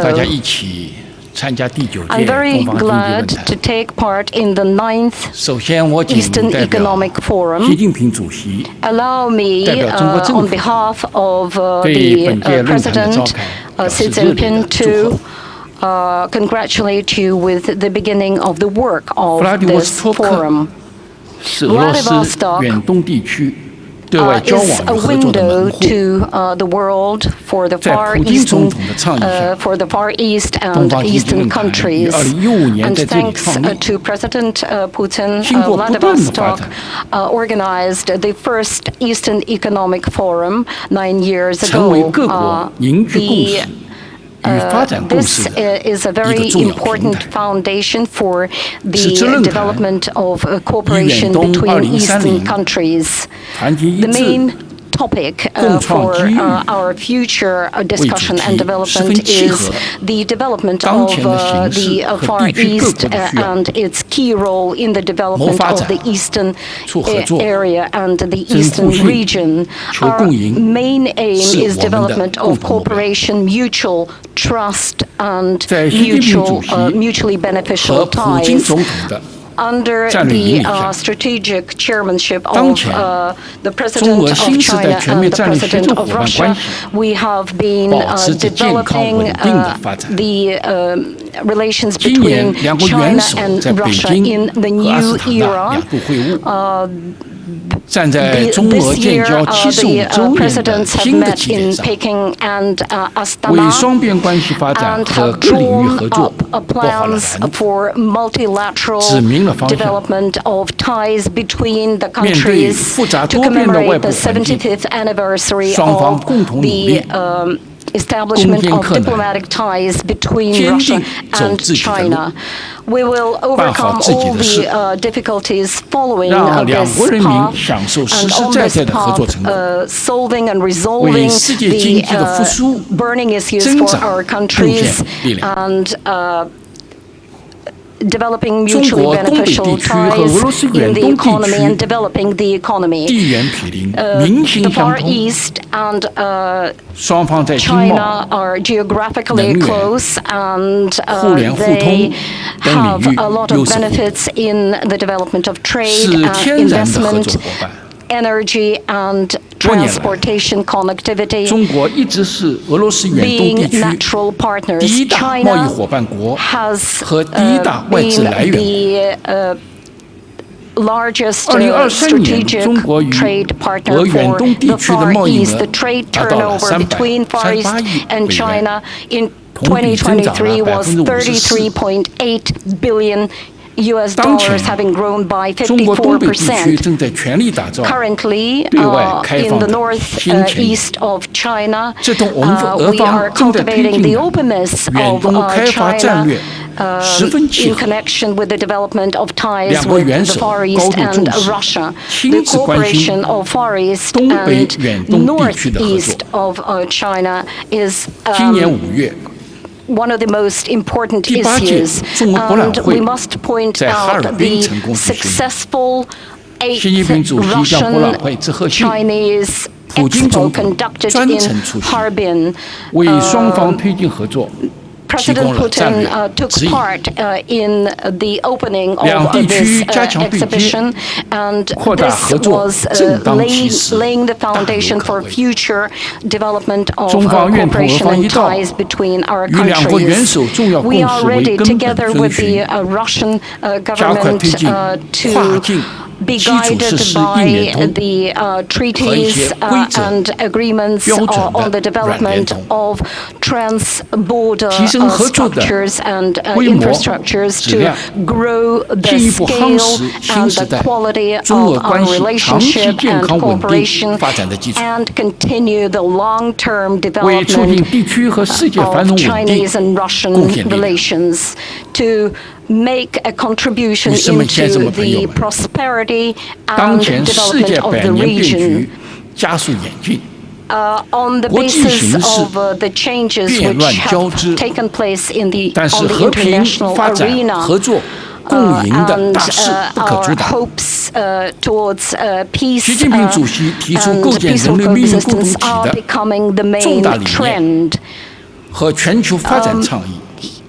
The initiatives on global security and global initiatives of the development of civilization, which were put forward by President Xi Jinping, have become the main trends for the development and given impulse for the development of mutually beneficial ties and development of our countries. We are ready to consolidate our efforts in bringing peace and prosperity to the region and the world.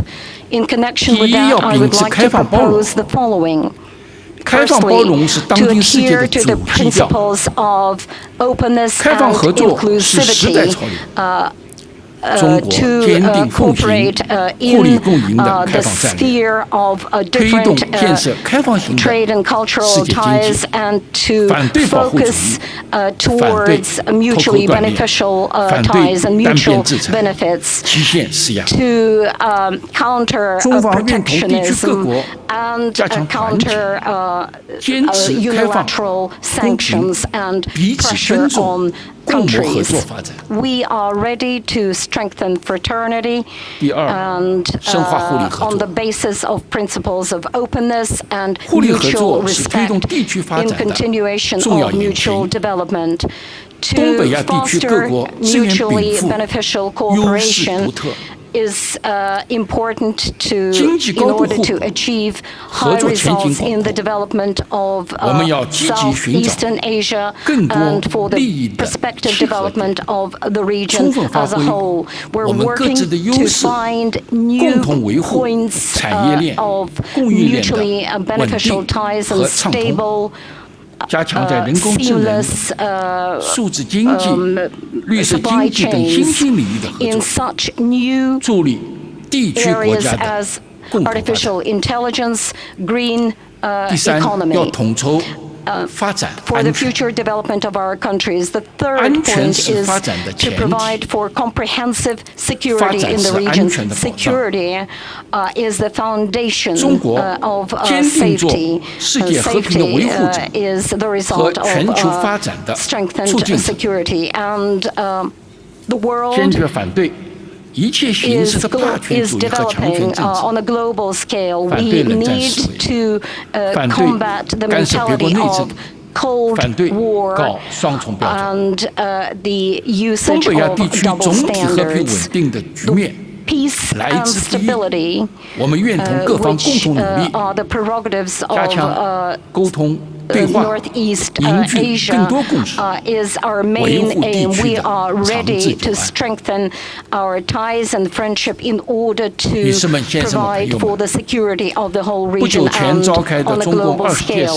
Esteemed ladies and gentlemen, the third plenary session of the Communist Party of China has taken place not so long ago, and Chinese modernization follows along the lines and plans for its future development on a high level of openness, strengthening of ties, opening up the region for peaceful coexistence between countries. We are ready to develop modernization and on the basis of mutually beneficial cooperation between countries and on the basis of flourishing economy on a global scale.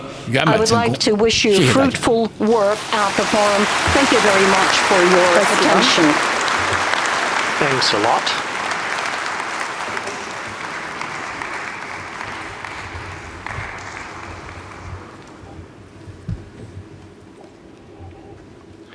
Спасибо заместителю председателя КНР. Это был Ханьчжан. Владимир Владимирович, конечно, я не могу обойти стороной ту актуальную новостную повестку, которая сегодня есть, и она зачастую не касается, конечно, Дальнего Востока, развития нашего взаимодействия с АТР. Уже чуть больше месяца ВСУ наносят удары по приграничным территориям Российской Федерации, страдают сразу несколько субъектов. Как вы в целом сегодня оцениваете ситуацию как в зоне СВО на разных фронтах, так и в приграничье? И сегодня насколько велика угроза ядерной опасности, учитывая, что ВСУ бьют также по Курску? What are the perils taken into consideration that the strikes are against the NPPs? When we talk about these things, we should think, first of all, about humans who are suffering from these acts of terror and the sacred obligation of the armed forces is to thwart the enemy from these areas and to protect the citizens. And the whole of the country should do their utmost to give support to the people. And the goal of the enemy was to force us, getting jittery and moving the troops from one sector of the front to another and stop our advance at the key front areas in Donbass, first of all. And the advancement in these areas is our ultimate goal. Did they succeed? Nope, they didn't manage to succeed. Our armed forces stabilized the situation and started forcing the enemy out. And the second, which is most important, no actions to contain our advance took place. More than that, relocating their large and well-trained reserves, the enemy got weaker at the key fibers, and our troops accelerated our offensive, and we gained a lot of territory. The East grouping has acquired an area of 5/7, and the Center grouping is very proactive in Donetsk area, and they seized the square kilometers of territory like 4/5, 3/5 kilometers, etc. And then another thing which is important, there are heavy losses for the enemy, both in manpower and material. I won't be throwing any figures to you. The information is available in the Ministry of Defense, and the figures of the losses are confirmed by a number of these sources. And as a result, it could result in the collapse of the front line in some areas, and the combat capacity of the Ukrainian armed forces could be lost. That's what our ultimate goal is. That's the general estimate of what is happening, and of course the General Staff and the Ministry of Defense report the situation to me several times a day. You have mentioned already that people are the most important thing, and they are being protected. While in the Vladivostok, you have mentioned, you have also asked about the strikes against NPPs in Kursk and Zaporozhye. These are very hazardous and dangerous acts of terror. You can just imagine what will happen if our retaliation is just the same. You have visited the base of flotilla, and you had a discussion of the sea commanding officer of 155th Brigade of the Marines, and you had the discussion with the CEO, and one of the issues discussed was providing residential quarters to the personnel. And it's a contradiction, isn't it? And not quite. And the brigade commander of 155 did not have been talking about householding the things, but actually it was me who has been looking for the place to build residential quarters, and I'm sure that it is necessary to implement the construction plans in time, and they will be fulfilled. And of course the other commanding officers have raised different issues about the well-being of the soldiers, and I have been talking with the CEO of 118th Brigade and of the Pacific Fleet, and of course there are some requirements for the residential quarters for the personnel of the boys who are fighting over there, and they are doing their duty in a heroic manner. And by the way, one of the tasks of the enemy when they made an incursion into the Russian territory was to stir up panic, but what did it result in? It resulted in the consolidation of the society. That's what always is happening in Russia. It is signified by the fact that the number of the men who are signing contracts with the armed forces has grown. Another thing, as far as social welfare of the servicemen is concerned, the country should take care of it. And the CEO of the 110th Brigade of the Black Sea Fleet stated that the authorities over there are prepared to allocate land, and if the land plots of the owned by the Ministry of Defense are not enough. So I had a discussion, the necessary resources will be allocated. You have mentioned that Kiev might start negotiations with Russia if there is a failure of their offensive in Kursk region. I have mentioned it already that we have already coordinated all the parameters of peaceful cooperation with the representative of Kiev.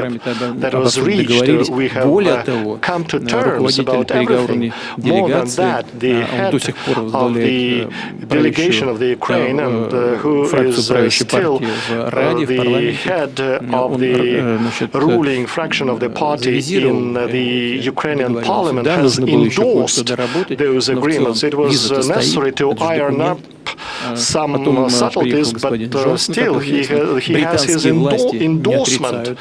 And then Mr. Boris Johnson of the UK came and he instructed the Ukraine to fight till the death of the very last Ukrainian. That's what's happening now, trying to achieve strategic loss of Russia. But that's not happening, and that the authorities of the Ukraine have stated that had they been implementing what was agreed on, the war could have happened a long time ago, had they not been listening to the instructions from the third parties. We have never refused to talk with them, but not on some wishful thinking ideas, but based on the documents that have been already agreed on and endorsed between the two parties. And is there any understanding of what country could be a mediator if the further negotiations occur? We respect our friends and partners who, I think, are sincerely interested in addressing all the issues and resolve all the issues associated with this conflict. First of all, it is Chinese People's Republic, Brazil, India. I'm in contact with my partners, and I have no doubt that the leaders of these countries, and we have the relations of trust and confidence with one another, will be really interested and provide a helping hand. And the whole trouble started with the coup d'etat in Ukraine in 2014. They keep telling us about the human rights and about the principles of the rules of law. But what was the coup d'etat then? It was a bloody coup d'etat which resulted in a part of the population of the Ukraine not agreeing with what had happened. They started fighting for their right, and it resulted in the ongoing conflict. But the other parties try not to recollect, to think about it and to remember it, but we are aware about it, and we will be protecting the interests of the people who are close to us and who are Russian speakers and who are the bearers of the Russian culture that Mr. Anvar Ibrahim has been talking at length about today. Владимир Владимирович, мы все прекрасно понимаем, что в целом, мы это сейчас отметили, переговоры возможны не напрямую с Киевом, а с его западными кураторами. Но при этом в случае переговоров, как вы считаете, можно ли все-таки будет дальнейшим верить? Ведь если посмотреть даже на исторические факты, Россия оказывалась обманута, наверное, не единожды, и вопросы расширения НАТО на восток, и Минское соглашение нарушали не мы же. Russia has been deceived because it refers to the advancement of NATO to the east. Is there understanding how to deal with them now? We understand who we are dealing with, and these are the parties and the people who disregard the opinion of the others and then do not stand on their word, and they violate the signed agreements, the legally binding documents, but we should look for such guarantees and assurances that could be working. But the most important guarantee and assurance of security is the growth of Russia's economy and military potential of the Russian Federation and reliable and stable relations with our partners and Господин Брагеб, вот только что мы сейчас с Владимиром Владимировичем обсуждали то, что Россия всегда пыталась найти вопрос именно мирного разрешения конфликта. Со стороны, как вы считаете, почему на переговорах в Стамбуле все же не удалось договориться? Why do you think the negotiations in Istanbul were a failure and the negotiations failed? Well, I mentioned to President Putin last night that I happened to be on a visit to Istanbul, and President Tayyip Erdogan asked me to extend for a day because he was busy monitoring the development of the progress of the negotiations. And actually I knew and I thought at that time that the issue will be over because apparently both parties have agreed the principles and the parameters. So I think I am of course of the view that you must secure peace, and it will help immensely not only with these two countries but the entire world, because it is disrupting the global chain supplies and etc. But you must start from somewhere, and as I understand, the parameters laid down in Istanbul was probably the basis for that understanding, and you work from there. And I think both sides have agreed, and I think President Putin is right. We support the initiative, but we must begin somewhere with the parameters that is fair and just. And one cannot renege on the commitment on these issues. And I think most countries should then implore that some basis, particularly that was agreed upon, must be honored, and so that we can secure peace as soon as possible.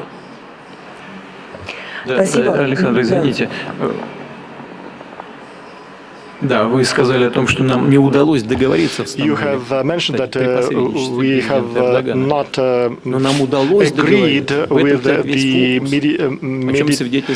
the help of President Erdogan, but we did manage to come to terms, to agree, and the document has been endorsed by the Ukraine. It means that on the whole, these agreements and the terms and conditions of the contract satisfy the Ukraine. And the only reason it was not implemented because they have been instructed and lectured not to live by the contract. And the ambition of the West was to reach a strategic loss, strategic defeat for Russia, to break it into pieces. And they believe that here is the manna from the heaven, and they will manage to achieve the strategic goals that they've been striving to achieve for centuries.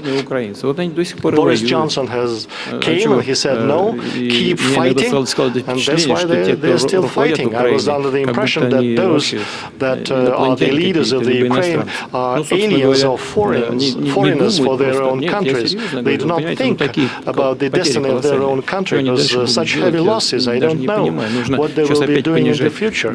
It is necessary now for them to bring down the age bracket for to drafting people and doing what they did in Nazi Germany, Hitler, but that will not help. Next step will be to draft students, and it will bleed the country.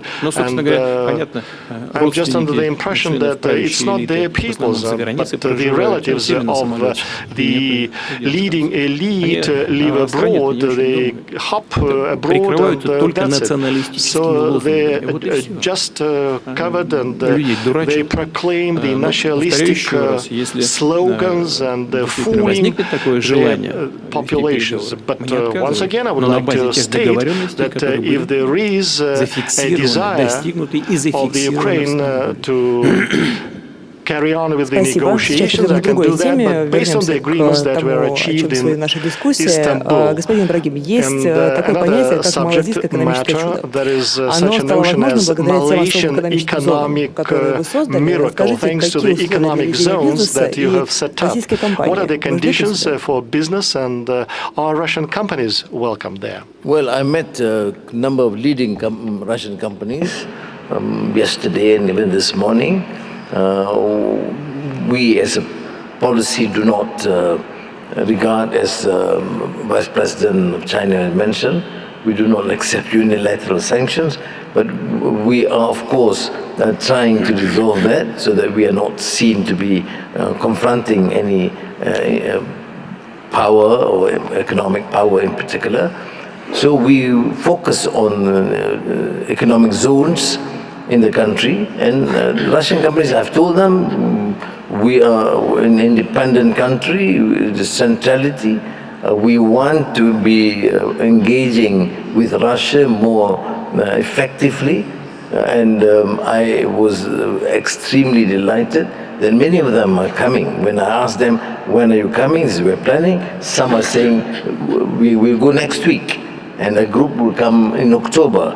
So there is interesting progress in interest, because of course we are fortunate because of the situation and our relations, more so with China these days, that we have, for example, growth registered in the last quarter 5.9%, with inflation at 2%, with huge investments, also from the United States, particularly in the digital and energy sector, and Germany in particular. So I think we will do whatever is necessary. We can learn from the comprehensive plan package that President Putin mentioned, and there is enormous potential. I mean, the Russians should not in any way feel that we are influenced by others or prejudiced against others. There is this potential and this special relationship that Malaysia wants to offer to Russia as a friend of ours. Спасибо. Владимир Владимирович, если говорить про наши специальные режимы, которые есть на Дальнем Востоке, это свободный порт Владивостока и территория дальнейшего развития, вот как вы считаете, насколько они конкурентоспособны по сравнению с другими подобными режимами в странах АТР? И вы довольны показателями, которые они preferential regime in the APEC countries? Are you satisfied with what is happening in the Russia Far East? We are happy to create a competitive environment and conditions over here. I will not go through the list, and many sitting in this conference hall are aware of what these measures are. It is the advanced development programs and free zones, free port of Vladivostok. There are many incentives provided to the business. When I start talking at the governmental meetings, the Prime Minister is just getting nervous because he believes that we would like to develop, give even more preferences. He said that's enough, there are so many. The Deputy Premier of Chinese People's Republic just referred to the economic forum in Harbin, and he was over there. He was sent to Harbin by Mr. Xi Jinping, our great friend, and I am thanking to the Deputy Premier for the work that took place over there. It was very interesting, and something that I would like to say, I think it was unexpected for both our guests and our audience. Will we spill the beans? Yes. It will be also unexpected for our Premier and for Mr. Herman of Sberbank as well. No, they're okay. They will be able to stomach it. But that's what I would like to say. I have been talking with the representative of our diplomatic office in Harbin, and I asked him what is necessary to do for Chinese investors to come to the Far East. And he said the Chinese authorities do not restrain their investors. Anyone who can go over there can invest. But the conditions that are created in Harbin are more favorable than we have in the Far East. That's what it is. So the Chinese authorities have been working on special economic zones. They have been putting in place conditions for economic development, so we have to have a closer look at the benefits and preferences that the Chinese authorities are setting up in their territories, including in the border regions, so as to attract businesses from other countries, in particular from the friendly nation of China, to make them come and invest. We have to analyze all of that, and maybe we could complement some of these tools and instruments with some novelties, with innovative solutions. to make sure that there is an interest on the part of investors and business circles. Yes, we are creating a favorable environment, but there's still some work to be done. That's what I wanted to say. Vice President Han Zheng, I would like to ask you, what are you doing to make sure that the Chinese businesses stay in China instead of coming to Russia? How do you... Why are you asking such provocative questions? Well, because it's a provocative question. Yes, we've got to attract them to Russia, to come here. From the outset, I would like to say that the Chinese government has always been supporting Chinese investment abroad, and in particular to Russia and to the Russian Far East. President Putin has mentioned China's cooperation with the Russian Far East. President Putin has broached this subject, and we discussed this subject when we were in Harbin, and we've got to have a look at this question at both sides. On the one hand, China and the Russian Far East are engaged in very close, high-level cooperation. We've got a very solid foundation for such cooperation.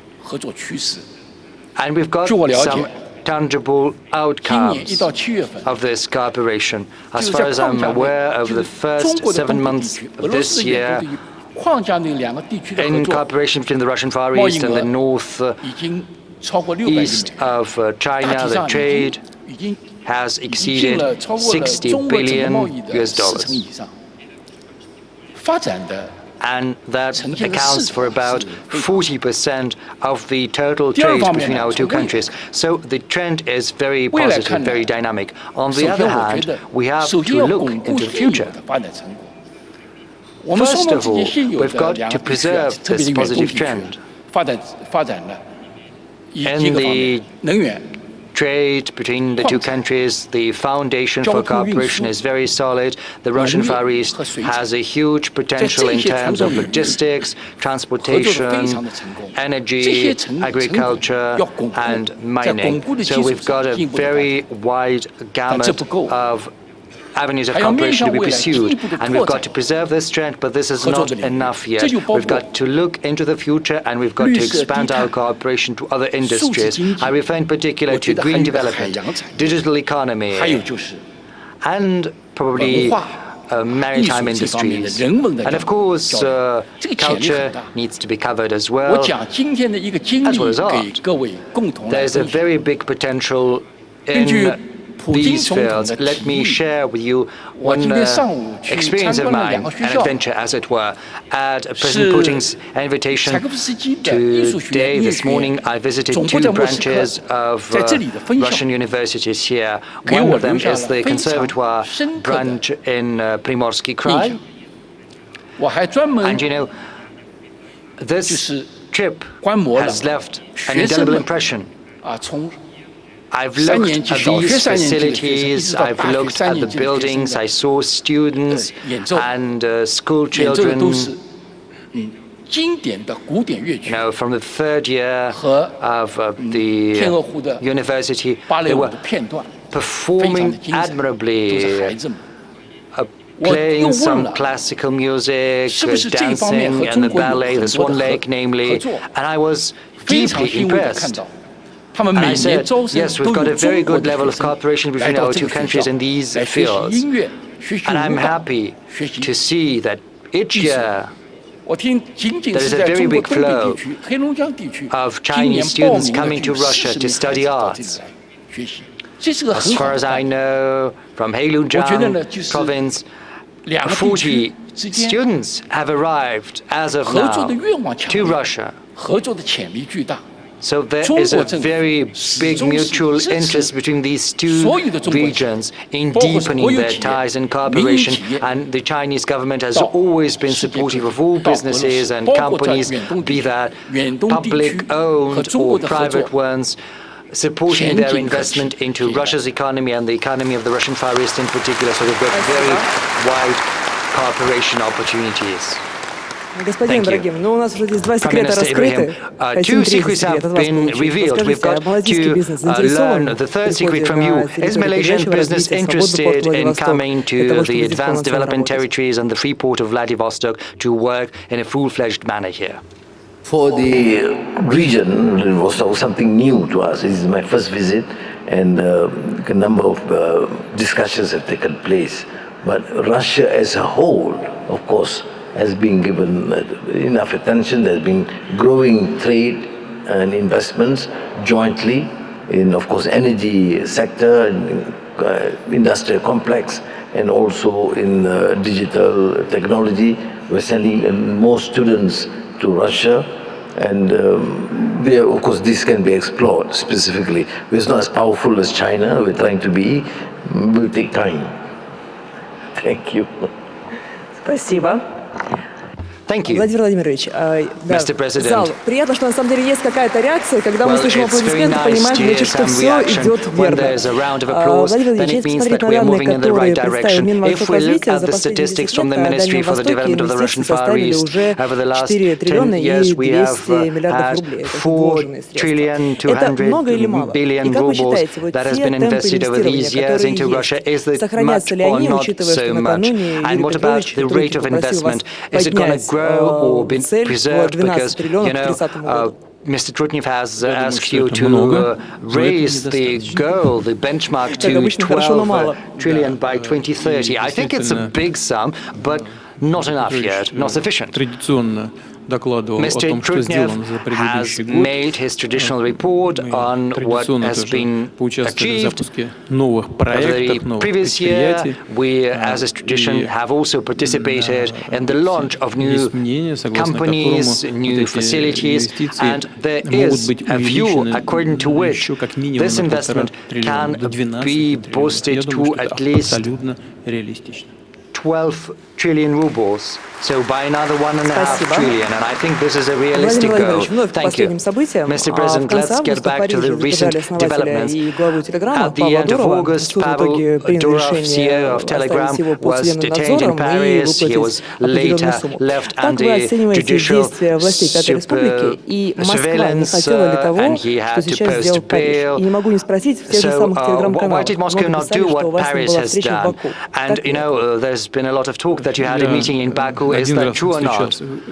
I met Mr. Durov once in Moscow. That was a long time ago, many years ago. He spoke to me about his plans. I've got regular meetings with business circles, and he attended one of the meetings that took place in the Kremlin in Moscow. I do not remember when exactly. It was many years ago. He spoke about his plans for his future businesses. And since that time, we've not had any contacts. So why meet in Baku? I do not know why I would have done that. Moreover, I was not aware that he was in Baku. Well, if there is an interest, there are many business people here. I often attend and organize meetings with businesses. We meet as part of association of entrepreneurs, or I meet with businesses individually, especially if businesses need some guarantees or assurances from the government. Both myself and the chairman of the government and the federal ministers are always willing to do that. This is what I've always had in mind. We do not try to erect any war between ourselves and the business. So if he wanted to meet us, then he could have done it. But I didn't know that, and I thought he lived in Moscow. No, he doesn't live in Moscow. He lives in Dubai. Well, people of the world, billionaires, they can afford to live wherever they please. We do not have any grievances with him. But I know there are many grievances on the part of many countries, given the fact определенным образом используются какими-то людьми, какими-то структурами, которые могут наносить ущерб своей деятельности activities could prove to be deleterious either to the economy or to the security of any particular country. And I think the government of Russia could have some questions to address to him, but this is the problem with any platform of this type. If they're treating Durov like that, maybe they should detain others as well, put them under house arrest. So the actions of the authorities, this is something I do not understand because, the authorities of France, because they are very selective. Теме сегодняшнего нашего заседания. Господин Брагин, по итогам прошлого года ваша страна приняла рекордное число российских туристов. Это 110 тысяч человек. Показатель вырос за год на 37%, и это явно не предел. Для того, чтобы цифра росла, планирует ли малазийская авиакомпания запускать прямые рейсы из России на курорты страны? Yes, of course. We should not preclude Aeroflot going to Malaysia. Firstly, we have been seen and more attractive to Russian tourists. There's a huge increase in a year. And I think the issue of flight is one consideration. We say to have agreed in principle. We are working on it as fast as possible. And then, of course, to introduce Malaysia to Russian public, and I think they would, once they get to know the country, is peaceful, is economically vibrant, and a very beautiful country. I don't want to compete with Russia or China, but at least what we have in Malaysia, you don't have in Russia. But what you have in Russia, we don't have in Malaysia. So it is important for both countries so that to increase the passage of tourists, because they will see things that they have not seen in their countries. And I really hope that there is that potential for Russians to come, and we do encourage. Malaysia is a friendly nation, no prejudice. We are not dictated by any power, and we want to have that sort of special relations with Russia as we have with many countries. I think once you go there, you will find out that Malaysia is truly Asia. Господин Брагим, что посмотреть в России? Я думаю, что мы можем сказать. А что же тогда тем российским туристам, кто едет в Малайзию смотреть? Что же та самая настоящая Азия, по вашему мнению? What should they see in Malaysia? What is the essence of Asia? Well, culturally vibrant, the multiracial society. We have a strong ethnic, indigenous, and also Malay population. We have a large number of Chinese ethnic minorities and Indians and indigenous tribes. We have a range of what is called virgin jungles. You have beautiful beaches and it's equatorial climate. We don't have winters, so you can have your swim throughout the year. And that's, of course, to my mind, an advantage. I always have difficulty when travel because you always ask the question, is it going to be winter, is it going to be summer, is it hot, it is winter, so you have to change dress. In Malaysia, you can come comfortably as long as you wear something and you are fine. В зале стало, кстати, больше улыбающихся лиц на этой фразе, что всегда в Малайзии хорошо и тепло. Well, everyone is smiling when you said that it's warm and nice in Malaysia. Well, I've been to Malaysia and I can confirm everything Prime Minister has just said. Владимир Владимирович, мы говоря про туризм, и вы много бываете в различных регионах, при этом развивается и внутренний в целом туризм в нашей стране. По данным правительства, путешествия по России в 2023 году выбрали 83,5 миллиона россиян. Это больше на 23%, чем в 2021. При этом, кстати, ДФО лидеров сюда приезжают, на самом деле, очень много. Более 6 миллионов человек в прошлом году были. В целом, какой экономический эффект дает такой активный рост внутреннего турпотока? bring to Russia, this increase in the tourism exchanges. In many countries across the world, tourism is one of the dynamic industries. Well, we shouldn't go far. You know that around 5 million people from Russia go to Turkey, and this is an important source of income for the budget of the country. Tourism is becoming an increasingly efficient industry across many economies of the world, and this should also be the case in Russia, given the vast tourism potential we have, and that's why the government has adopted a whole program dedicated to developing internal tourism. A lot has been said on the subject. I'm not going to add anything new, but to these ends, we need to develop the infrastructure, we need to care for the environment to make sure that the development of tourism does not have a harmful effect on the environment. We've got many projects like the 5 Seas and Lake Baikal. Many are aware of about that and have heard about it. There are special preferences to those who build small hotels, especially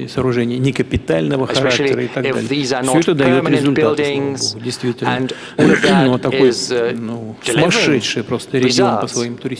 There is a wonderful region of Russia, the Russian Far East, and its tourism potential is infinite, and it's going to attract an increasing number of tourists, and it's great that Russian citizens are turning their gazes increasingly towards internal tourism opportunities, because it means staying within your area of culture, of your language. You don't have to run into problems when crossing the border, the customs, and you can communicate with our history, with our tradition, with our nature, and this is something fascinating. That's magnificent, but we still have a lot to do to bolster this process.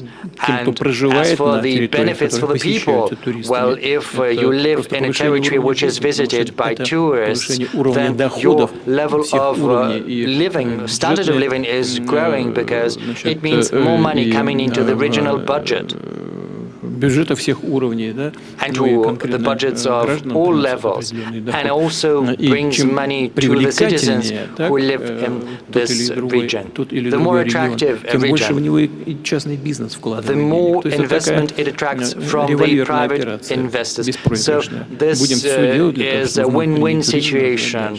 And it's kind of virtuous circle. But these are the prospects. But if we look at the statistics, we will see that the economy is doing well. The unemployment is 2.4%, which is a record low. But if we study the statistics, we see that some key industries are lacking human personnel, because 47% industrial enterprises were suffering from shortages of labor. These are some of the latest statistics. Does it mean that the economy is doing too well, or maybe we simply lack manpower? Well, the economy is doing well, but there is a lot to do. You know, we remember Faustus by Goethe. Oh, please stop, wonderful moment in time. We never should stop. We have to reach for the horizon. Nothing can ever be, all can never be good all the time. But of course, the economy is developing steadily on the whole. Last year, we were rejoicing because our GDP grew by 3.4%, if my memory serves me right. Whereas in the first 6 months this year, and this is something we discussed yesterday, I said the GDP grows by 4%. Mr. Oreshkin has corrected me, it's 4.6% in the first 6 months this year. This is a very good indicator for our economy. Well, I think it's going to be adjusted by the end of the year, but we can expect that at least it's going to be no less than last year, but probably the GDP growth is going to be even superior to the growth last year, and that is the most important indicator for the state of the economy. In Malaysia, inflation stands at 2%, unfortunately. In Russia, it stands at a higher достиг 9 с лишним our процентов target for inflation is 4%, but right now it's around 9.2%. But right now there is a downward trend. Right now inflation stands at 8.9% and is decreasing, which is a good thing.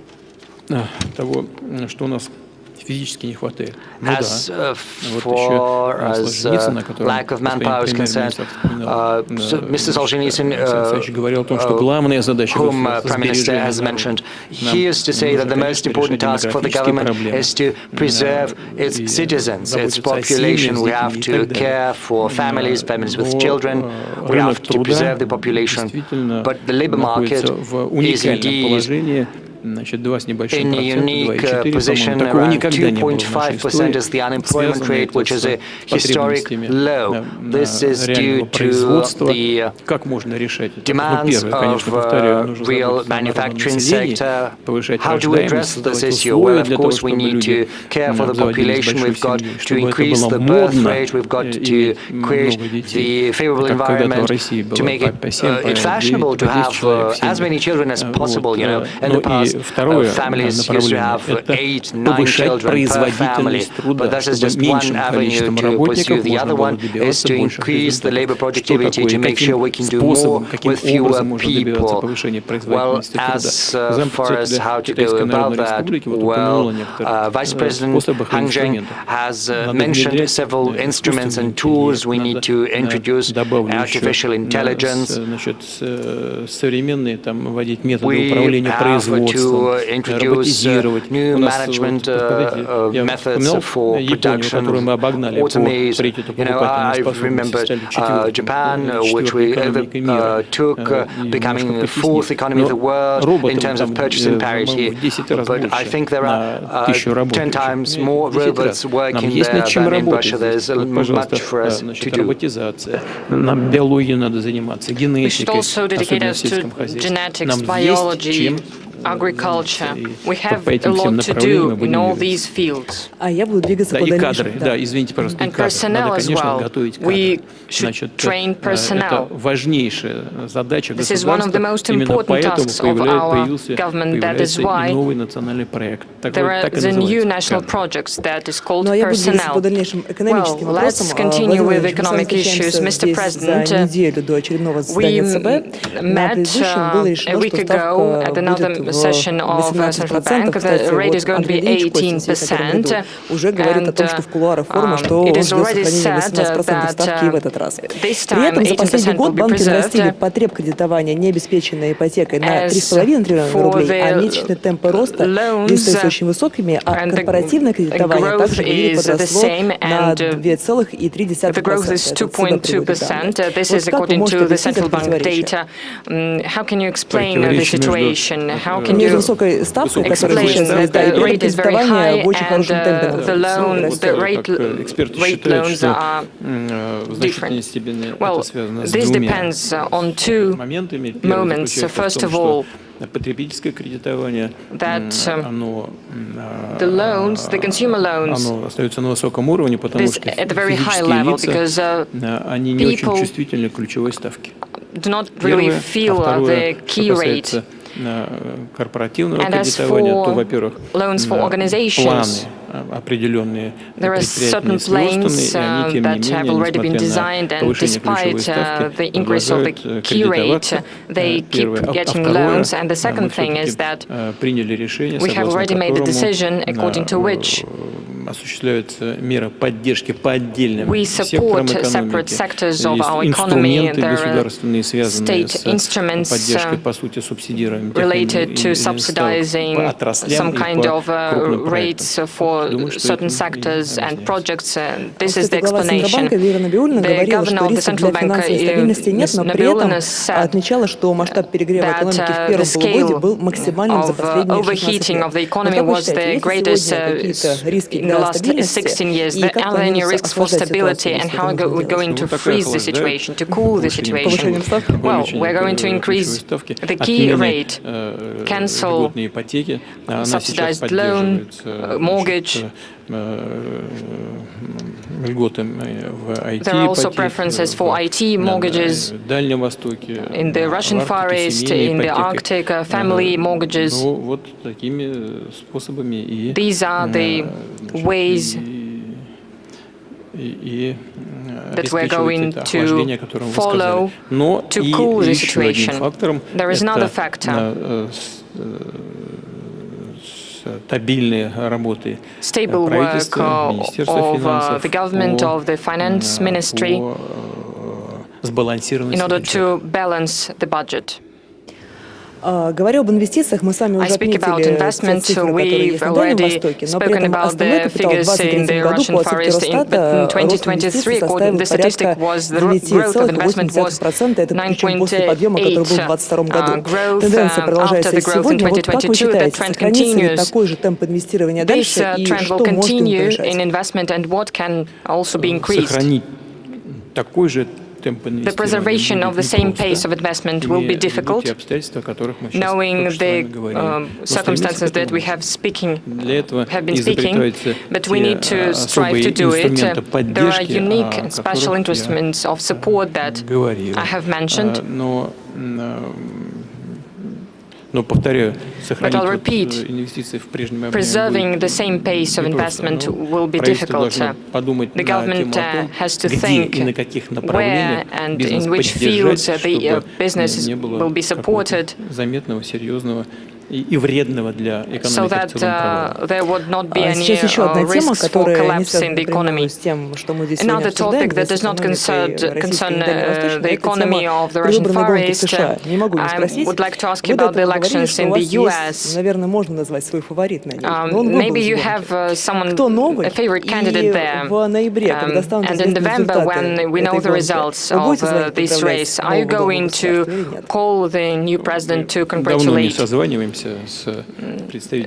new president? Well, it's been long since I've called any leaders of Europe or the US, but we're not against any type of contacts.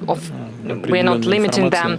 Yes, sometimes we exchange some kind of information using different channels. First of all, through the foreign ministry. It's not for us to determine. These are elections of the US people. I said that if we can name a favorite candidate, it used to be Joe Biden, but now he is not participating in the election campaign, and he recommended all his allies to support Ms. Harris. So that is what we are going to do. So it was, well, he said that we should, that is why we should also do that. Well, her laugh, she's laughing, her laugh is so fascinating. It means that everything is good, and if everything is good,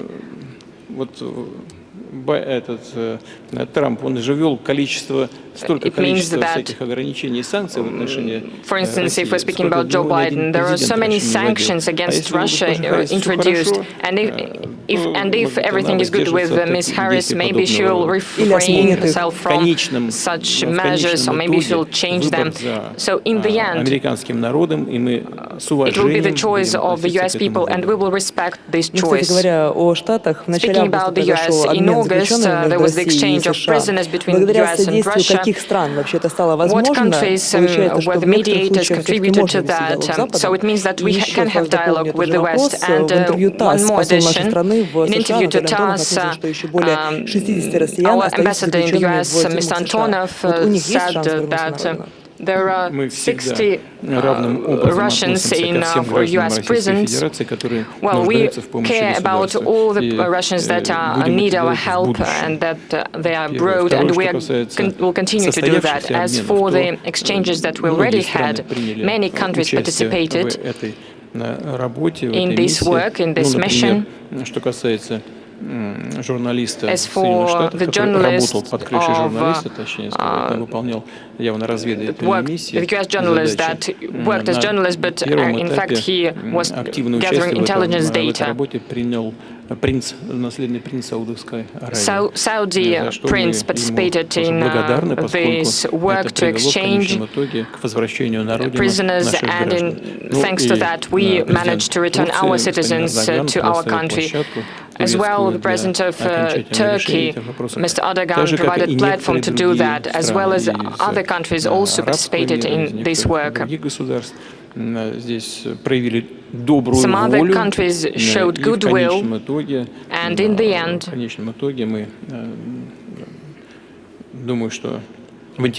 think that we managed to reach a positive result in the interest of everyone who participated in it. And first of all, our citizens returned to their fatherland. The most important thing that those who were doing some very important things for our country. And I ask Господин Ибрагим, вернемся к теме нашего заседания сегодняшнего и поговорим о перспективах роста товарооборота с Россией. Вы уже отмечали накануне на встрече с Владимиром Владимировичем, что перспективы есть и необходимо это делать. При этом по данным Минэкономразвития сегодня у нас действует соглашение о свободной торговле между ЕАЭС, куда входит Россия, с Ираном, Вьетнамом и Сербией. И уже решено, что такое же соглашение будет подписано с Монголией. Идет также процесс переговоров и с Индонезией, рядом с Узбекистаном. Есть ли подобные идеи? Are there any such ideas in Malaysia? We believe in free trade and there's no restrictions, and I've assured President Putin last night that whatever avenues are being introduced will continue. I mean, we still have good relations with Iran and most of these countries, and if the parameters are right, encouraging free trade, we will pursue. There is no issue at all to my mind. Even now, without the special arrangement, you can see this new wave of interest from both sides, in Malaysia and Russia. Now, with the agreement, it would of course further facilitate and assist the business community. In fact, we're inviting delegations representing banks, aerospace industry, and some others to come. And what is important is that my assurance that you will see a faster change, a more positive change in terms of the trade and also exchanges between Malaysia and Russia, and we are determined to record that as soon as possible. Спасибо. Thank you. Mr. President, you spoke about the way to solve the problem of the deficit of energy in the Far East that is going to be forecasted. What can you say about electricity generation? Well, it depends on the region. In Siberia, for instance, there is excessive electricity generation, and in the Russian Far East there is scarcity of energy, so we need to take timely measures, for instance, repair facilities, modernize deeply certain facilities. So we have plans that are being designed, some of them are already approved. We need to do it on a timely basis and need to establish an economically based plan in this sphere. Concerning energy, there is another question about foreign markets. At the end of the year, the agreement about transit of Russian energy through Ukraine ends, and Ukraine said that it's not going to prolong the contract. What the energy prospects of Europe? Do we need to hear the voices of those who are going to suffer from it? Well, there is the head of Gazprom, just here in the front row. And also I'm going to speak to German Oskovich. They're all here. This is good. They all show interest in the development of their business in the Russian Far East. As for Ukraine, we're not against transferring our energy through Ukraine, because we intend, and Gazprom company intend, to fulfill all our obligations to our clients. We have long-term contracts with them. обязательной составляющей One of the obligatory components of this work является транзит. Is the transit of our energy. We have transit contracts that expires on the 31st of December this year. But if Ukraine doesn't want to prolong these contracts, we cannot make them do that. So our main consumers in Europe do not want to do that. But they support with military products and with finances to Ukraine. But Ukraine does not want to transit our energy, our gas. That is why the volume of the gas that we provide to Europe will reduce.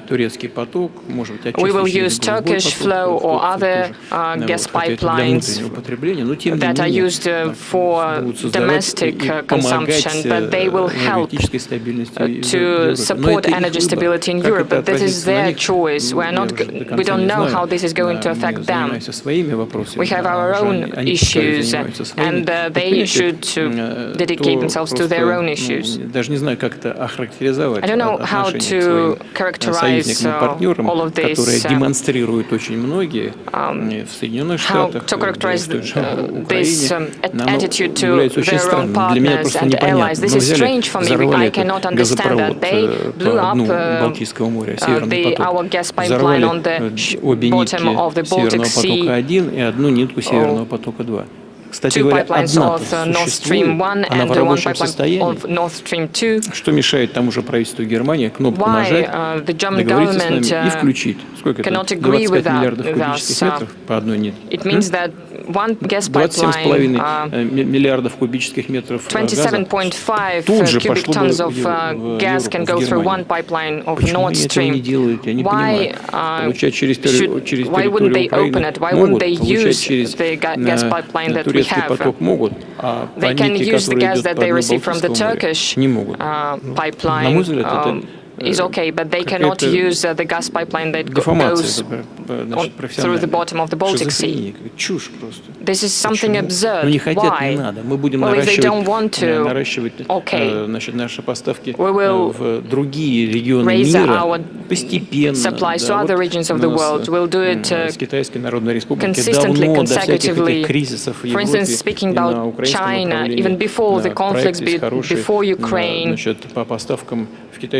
there were very good supplies to China, and next year we are going to reach 38 cubic meters to China from here, from Sakhalin, from Vladivostok, 10 more cubic meters, and it does not concern Ukraine. These are our agreements that were reached many years ago. We are implementing all of that, and we are going to develop liquefaction of natural gas. There are experts who know about that even better than everyone else, and the share of Russia's supply of LNG is increasing. It is not really big. We wanted it to be bigger, but despite any complexities that other countries try to create for us, we are still going to supply LNG. Some countries try to impede the development of our energy, but this is not possible because the production of energy is at a limit. That is why all these actions are impossible. Let's imagine that tomorrow everything is going to be closed. Gas, oil that we supply. The world economy is not going to overcome this. The prices are going to skyrocket, but people will still buy it. This is the cause. When those who show us do not wish us anything well, when they do that, they do not do this from their heart, and they are not very intelligent. If they do that, they are guided only by their arrogance and their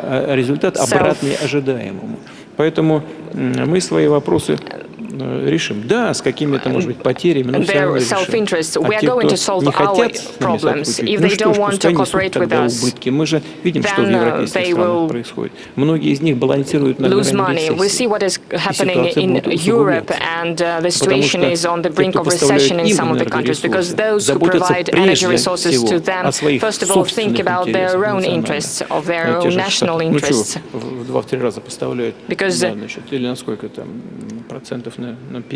prices, they provide 50 or 60% more. And first of all, I'm speaking about gas. Of course, the European economy, first of all, Germany,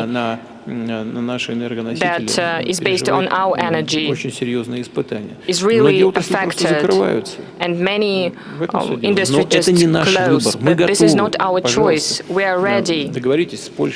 You could agree with Poland for Poland to open their pipelines, because they exist. Yamal, Western Europe, it was closed by Poland, and now Ukraine closes another route. As for the Nord Stream 2, it is not being used. If they don't want to, well, that's their choice. Yes, we're going to have a less inflow of finances, but then we'll use it inside of our country. Well, we will be willing to develop the so-called social gasification. Well, I'd like to specify about gasification. Since we've heard Mr. Miller mentioning the amount of gas being transported through the North Stream pipeline, I wanted to ask you about those projects that are being implemented in Middle Asia with Iran and China. Does Gazprom have prospects to recover the current volume of gas supplies to the foreign markets? Well, I've mentioned that already. We're about to reach design capacity of supplies to the People's Republic of China. As for the supplies to the Middle Asia, well, Iran specifically, I want to make it very clear that it's not directly related to the events in Ukraine. It's just that the economies of those countries are actively developing. They therefore require additional resources. It's as simple as that. Again, take example of Uzbekistan. It is a well-known fact. The incremental growth of population is 1 million people a year. Just imagine it. 37 million people are already living in this country. Very soon it will be 40 million. The economy is growing. And of course, they have some commitments undertaken at the foreign markets. Obviously, all of that requires additional resources. It was minus 21 degrees centigrade in Tashkent last winter. That has never happened before, I guess. Obviously, they need more fuel, more energy resources, and we have them available. So we will be coordinating our actions with Turkmenistan. Obviously, Iran has long been requesting us to provide supplies. But this is very convenient for us. The reserve is close nearby, and we'll be thinking about that. I believe this is a very doable project. The neighboring markets are huge. I mean, the markets close to Iran, and the opportunities there are colossal, and we will be able to pursue those markets. And of course, we'll be engaging in gas liquefaction projects, and obviously gradually we will be recovering the volume of sales on our side, no doubt on that. And of course, we'll be developing our domestic economy in many regions, and specifically here in the Far East, there is a clear deficit of gas generating capacities, and Gazprom already has plans to merge the European part of gas transporting system and the Far Eastern part, so that we take care of the proper supplies and distribution. We have plans for that. Thank you. Let's continue this conversation about energy. Mr. Ibrahim, Malaysia is the second largest producer of oil and gas in Southeastern Asia. And by the way, the renowned Petronas towers in the capital are named after the largest energy company in your country. What is your current assessment of the situation in the oil and gas market in the world in general, and whether Malaysia is considering any joint project with Russia in energy sector? And we are discussing the issue of energy transition, where I think Russia has an upper hand. We're discussing that. We are of course still continuing exploration, because the deadline is of course to ease the dependence on traditional dependence on oil or coal, but still for now it is important. I mean, we cannot deny the fact that the import of coal from Russia comes about $600 million. So temporarily this energy is still required until we are able to transition into green energy. But for now, the focus is there. We still remain to be an important player, and we will therefore have some sort of a synergy, working relations, to ensure that the transition into hydrogen, green technology would be of immense benefit in our attempt to progress as a country that's not totally dependent on fuel. Спасибо.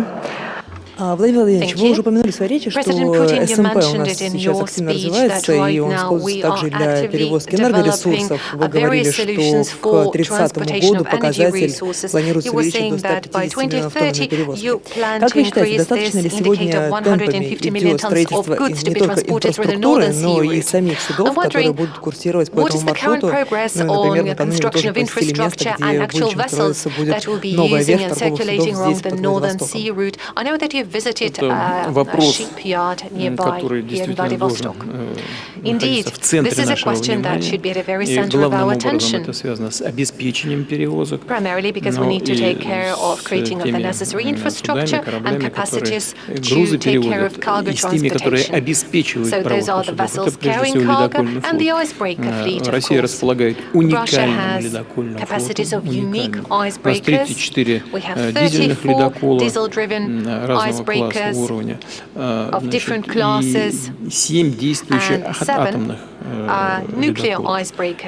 4 строятся, точнее, строится уже 3, четвертый сейчас вот в начале 2025 года будет заложен. Это, значит, 7 плюс 4, 11, и еще один очень большой мощности, беспрецедентно большой мощности, по-моему, 136, где-то примерно так, тысяч лошадиных сил, если лошадиных сил измерять. Это так называемый лидер, он уже строится здесь, во Владивостоке. И вот эта вся группировка, безусловно, обеспечит круглогодичную провозку, потому что новый ледокол, особенно лидер, он не только мощный, он еще и широкий, и будет обеспечивать проводку караванов судов. Это вот первое. Второе, сами суда нужно строить, которые будут перевозить. И, конечно, мы будем расширять возможности нашей судостроительной отрасли и в европейской части. Мы вчера обсуждали это, и вот с руководителем ВТБ, делегированными им в нашу объединенную судостроительную компанию людьми, перспективы развития европейской части. И здесь мы правильно обратили внимание, мы смотрели вчера место для будущего судостроительного завода, уверен, мы его построим, так же как с большими сложностями, но все-таки построили звезду здесь, на Дальнем Востоке, нужно строить инфраструктуру, We need to continue that kind of infrastructure development, construction of seaports, proper maintenance, of course, safety and security of operations of sea vessels, protection of the environment. We have to approach those issues systemically and comprehensively, and I'm convinced our plans will be implemented, especially taking into account the current change happening to the climate. The opportunities of the Northern Sea route are becoming more abundant, and I'm convinced that it will be working the whole year round. This is extremely important for the Russian economy and global economy alike, for our friendly economies, specifically for the economy of the People's Republic of China, who is demonstrating lively interest towards joint work in this area. So we would like to invite all of our partners to join us. Now, we talked about construction. Let's talk about construction of apartments, residential construction here in the Far East. We know that a subsidized mortgage is still available here. процитирую слова Германа Оскаровича Грефа, что с выходом из программы льготной ипотеки, он говорил, затянули. Как вы считаете, сегодня у нас проблема жилья в целом по стране решена, если мы закрыли льготную программу? What do you think? Have we resolved the problem of availability of housing now since we closed the program? Well, we've just had Mr. Ibrahim quoting Tolstoy and Chekhov. Why are you quoting Herman Gref? Well, is he another great novelist in Russia apparently now? Well, whatever. If we are to talk about construction and residential construction, I do believe we have achieved some outstanding results in construction. We've never seen the construction volume of residential housing. The one we have last year is about 110 million. This is an impressive number, although the target was 120, but 110 is already a very good number. Закончилось действие льготной ипотеки, конечно, это не может не сказаться на рынке жилищного строительства. Но, повторяю, он сейчас поддерживается льготной ипотекой дальнего Востока, Арктики, семейной, айтишной льготной ипотекой. Но ведь смысл и действия финансовых властей, правительства заключается в том, как вы сказали, чтобы охладить несколько этот рынок, чтобы... Тоже цитировала в очередной раз, то Набиуллина говорила. В целом, конечно, такой эффект и ожидается, чтобы не было перегрева рынка, и чтобы это не влияло на макроэкономические показатели. Но, тем не менее, на что хочу обратить внимание, у нас очень хороший задел по строительству. In terms of construction. We do not get to quote Mr. Mutko that frequently, but he's still a renowned expert, I have to say, and he knows how to find the right words to express himself. So Mr. Mutko is doing a great job there from all of his heart. Yeah, all of his heart, but most importantly with very good results.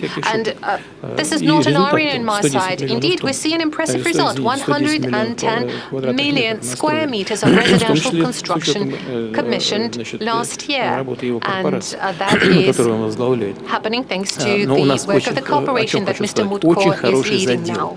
Again, we have some very solid foundation there, 163, 165 million square meters is the amount of construction that we have. So I'm sure next year we will be fine. One more question to you, Mr. President, and темам. Одна, пожалуй, мне кажется, из самых обсуждаемых тем последнего времени, это с ноября вступает в силу закон, который легализует майнинг криптовалют, ранее вступивший в силу ФЗ-259 о цифровых активах. Значит ли это, что Россия движется в сторону мирового лидерства в сфере криптовалют и что в дальнейшем может появляться и другое новое законодательство, которое будет регулировать эту сферу? Я думаю, что Россия сегодня уже является одним из мировых лидеров и связано это с профицитом энергетических мощностей в себе. Но здесь есть определенные вопросы, которые возникли в последнее время. Конечно, мы рады тому, что бизнес, который работает в этой сфере, неплохо зарабатывает, но вот этот профицит энергоресурсов в себе не должен превратиться в дефицит, который был бы сдерживающим фактором развития сибирских регионов. Потому что майнинг — это хорошо, но строительство жилья, промышленных социальных объектов, снабжение электроэнергией планируемых к строительству производственных мощностей не менее, а может быть даже более важно. Именно поэтому правительство приняло решение, которое должно соответствующим образом структурировать эту работу. Но что касается цифровых валют, цифрового рубля, то решение Центральным банком принято. Сейчас просто идет работа по наращиванию этих объемов. Цифровой рубль — это просто один из видов валюты, национальной валюты, который будет пользоваться и участники экономической деятельности граждан. Спасибо. Ну, как обещала, переходим к другой теме. Господин Ибрагим, давайте не обойдем стороной ближневосточный конфликт. Вот каким вы видите the Middle East. Please share with us your vision. What is the exit from the current situation? As I've consistently said, we cannot use the narrative of many in the media or Western capitals that it all began with the 7th of October, Hamas attack. It all began with colonization. It all began with the Nakba in 1948. It all began because of the reluctance to accept the resolutions of the United Nations consistently, and of continued harassment of settlers in the West Bank. So I think we need to put the narrative right. Do we want a solution? Yes. And I commend, of course, the Russian position, the Chinese position. Foreign Minister Wang Yi have taken initiative, and many countries. And I think the majority of countries have taken a position, including recognition of the state of Palestine. But why is it not happening? Because of the intransigence of Israel, and unfortunately with the total support of the United States. In fact, giving him a standing ovation when atrocities are being committed. That's why I ask my colleagues, even in the West, where's the humanity? Why do you talk about justice? Why do you go and preach to us about human rights and democracy? Why is there contradiction when it comes to treatment of issues happening in the world? And again,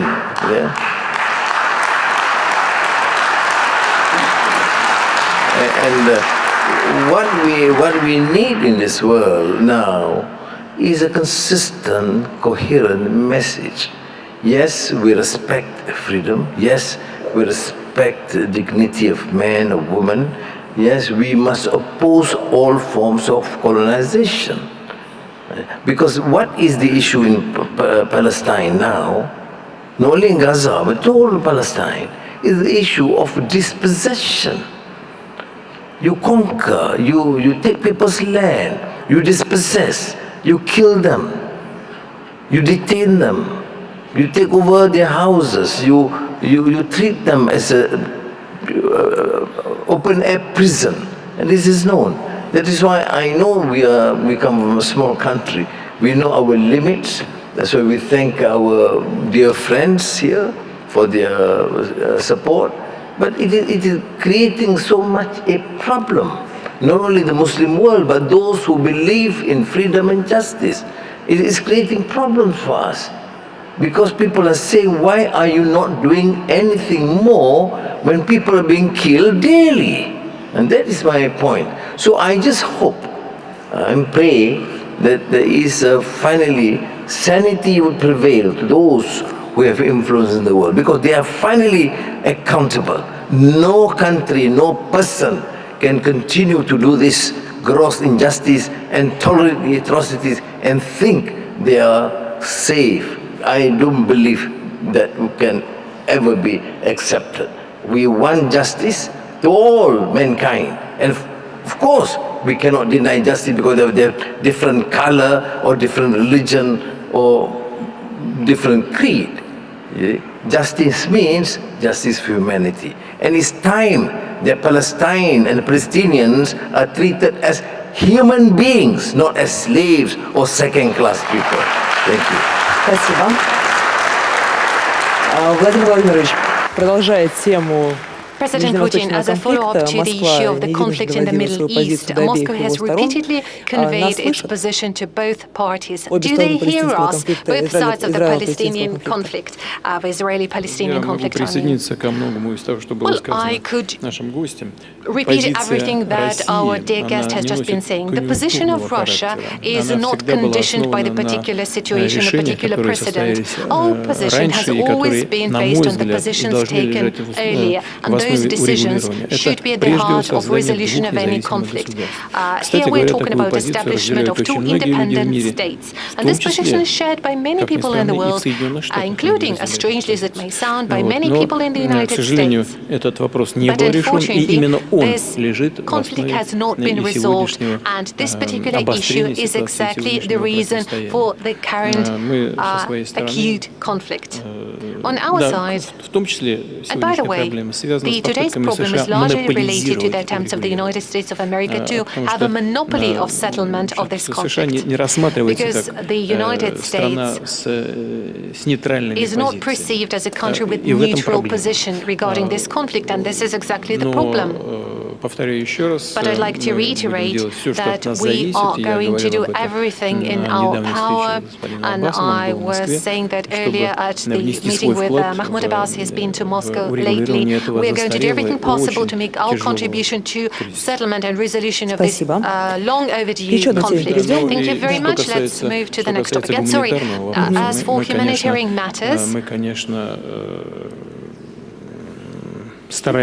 we are doing our best to address the matters related to the hostages that were taken, and I have to say that in this regard we are achieving certain results, and we are very happy about it, and we'll keep intensifying our efforts and doing that in the future. Thank you. Перейдем к еще одной теме. One more topic. Mr. Ibrahim, in your introduction, you pointed out that Malaysia is the chair of the ASEAN for the future. What will the priorities in working be, and what will you be? How will you be coordinating your efforts as far as Russia is concerned? Because that region, sub-region, is the most peaceful in the world right now, and economically most vibrant. The secret is, of course, is centrality, is independent foreign policy position. We refuse to be dictated by any powers, and we maintain excellent relations with our neighbors. With Thailand, we're having special economic zone to promote and ensure there is more economic activity in the poorer sectors in north of Malaya and South Thailand. With Singapore, we have a special economic zone in Johor, which would encourage more business and investments. And with Indonesia, we have excellent relations. I was just in Brunei. And even on issues that is considered to be quite contentious, our decision is to continue with bilateral mechanisms, multilateral mechanisms. The only issue that we have to confront is Myanmar. It's not spreading in terms of its military activities, but it's causing some problems because, for example, Malaysia has to contend with 200,000 refugees from Myanmar, and I thought my position as ASEAN chair is, of course, to try and resolve. We don't want to dictate. You see, the problem, the failure sometimes in dealing with Myanmar, it's the military junta. You want to ensure democratic transition. I think what is important for Myanmar is peace. Get all the parties to speak and talk to each other and maintain peace. Then they decide for themselves what form of government they want to have, and do not dictate. And our problem with Myanmar in the past is to have to try and dictate to them what sort of government they should have. So in our 5-point consensus, we think that just respect these fundamental rules, we'd move. But on a different note, different level, although we do have growing issues about particularly with the Philippines and China, our position is always to encourage the Philippines to continue to engage actively and try to resolve in the true spirit of ASEAN. And if we need to assist, we will continue to engage with our friends, because we always feel that there is a way for the future. I think more so, taking that position because of centrality, we do not want this region to be, again, a contentious region for the superpowers. If we have a problem in the region, we resolve in the region. And we do not support any intrusion of other powers into the region. If we have problems, we try and resolve. And that's why I think my presence here in Vladivostok is to convey that message, that I think, contrary to some of the perceptions, we feel that our task is to ensure that we serve our people, that economically it has to be vibrant, and we want to show a new tradition of and diplomacy that engage with most countries, and Russia included. Some countries in the West may have a problem with Russia, they will deal with it. As far as we are concerned, we do not have a problem. We have some issues we want to discuss, we bring it up, you see. So I think we would start that tradition. So in ASEAN cohesion, we want to maintain that sort of relations. We may choose to disagree. I mean, I have very good relations with Premier Li Qiang. Excellent. It does not mean that we can agree on every issue, but we disagree as close friends. They talk about the issue of the more contentious issue of the South China Sea, and they keep on harping. You have a problem with China because of the border. We have a problem with every single country in ASEAN. I mean, those bordering Malaysia, because Malaysia is central. We have a slight border problem with Thailand, with Indonesia, with Singapore, with Brunei, with the Philippines. Is that a problem? No, it's not a problem. These are issues that we discuss. It does not in any way seem to be antagonistic. Why is it when it comes to China, you expect us to go and quarrel with them? I think we will continue to negotiate. Yes, we agree, and some issues we disagree. But in my experience now, I've taken over almost 2 years now as Prime Minister, I don't have a problem with China. So why must countries outside our turf insist that you have a problem? I don't. Now you have a problem, you deal with it. So I think that should be the ASEAN position, and to focus on the fundamentals. Yes, on economy, yes, on technology, yes, on AI, energy, and tourism. And I think it will be a great example of a sub-region that is peaceful and economically vibrant. Thank you. Спасибо. Господин Джен, у меня к вам вопрос. По итогам прошлого года товарооборот Китая с АСЕАН превысил $911,5 миллиардов. Об этом сообщало Главное таможенное управление страны. Как вы в целом сегодня видите и оцениваете экономические перспективы экономического роста Китая?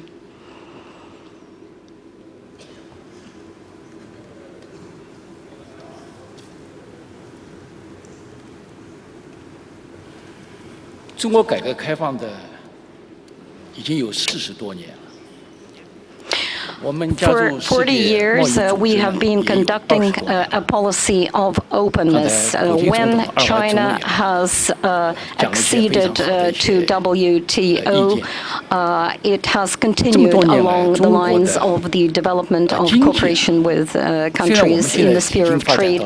Within quite a number of years, the Chinese economy has been developing quite vibrantly, and despite the fact that we are the second economy in the world, the per capita income is slightly more than $12,000 per year. But the contribution of China to the world economy is more than 300%. China has become a trade partner for more than 140 countries in the world. President Putin and Prime Minister Anwar have put a very valuable proposal on the table which should be taken into account, and that concerns abolishing poverty in China. This will be a contribution to the development of the world economy as it is, because the population is more than approximately 18% of global population.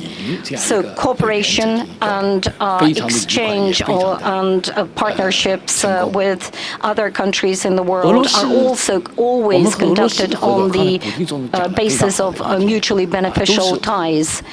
President President Putin has pointed out that we need to stick to mutually beneficial cooperation, which is quite right. And as you all know, not so long ago, we conducted a third plenary session of the Chinese Communist Party,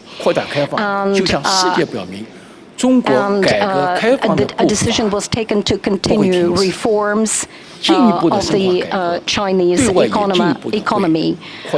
And China will continue along the path of reforms and will continue to expand its relations with other countries. China always regulates its relations with other countries. And I think that the development of China is a huge contribution into the development of the global economy. Thank you. Постепенно мы приближаемся к завершению нашей пленарной сессии. The end of the plenary session. Vladimir Vladimirovich, we've been talking for approximately 3 hours about the way the Far East will look in the future. What is the most important factor for its development? Growth of the population. Population growth. Нам нужно создать условия, о которых мы так много сегодня говорили, для того, чтобы и рождаемость повышалась, и желание у людей, прежде всего молодых людей, было приехать сюда, в этот регион, замечательный, блестящий регион с такими хорошими перспективами и связать с ним свою жизнь. Спасибо. Ну и последний вопрос, который я хочу сейчас адресовать всем участникам нашей сегодняшней дискуссии, звучит он следующим образом. Какие главные вызовы стоят перед нашими странами сегодня? Вот назовите их, пожалуйста, и каковы потенциальные ответы на эти вызовы. Господин Ибрахим, давайте с вас начнем.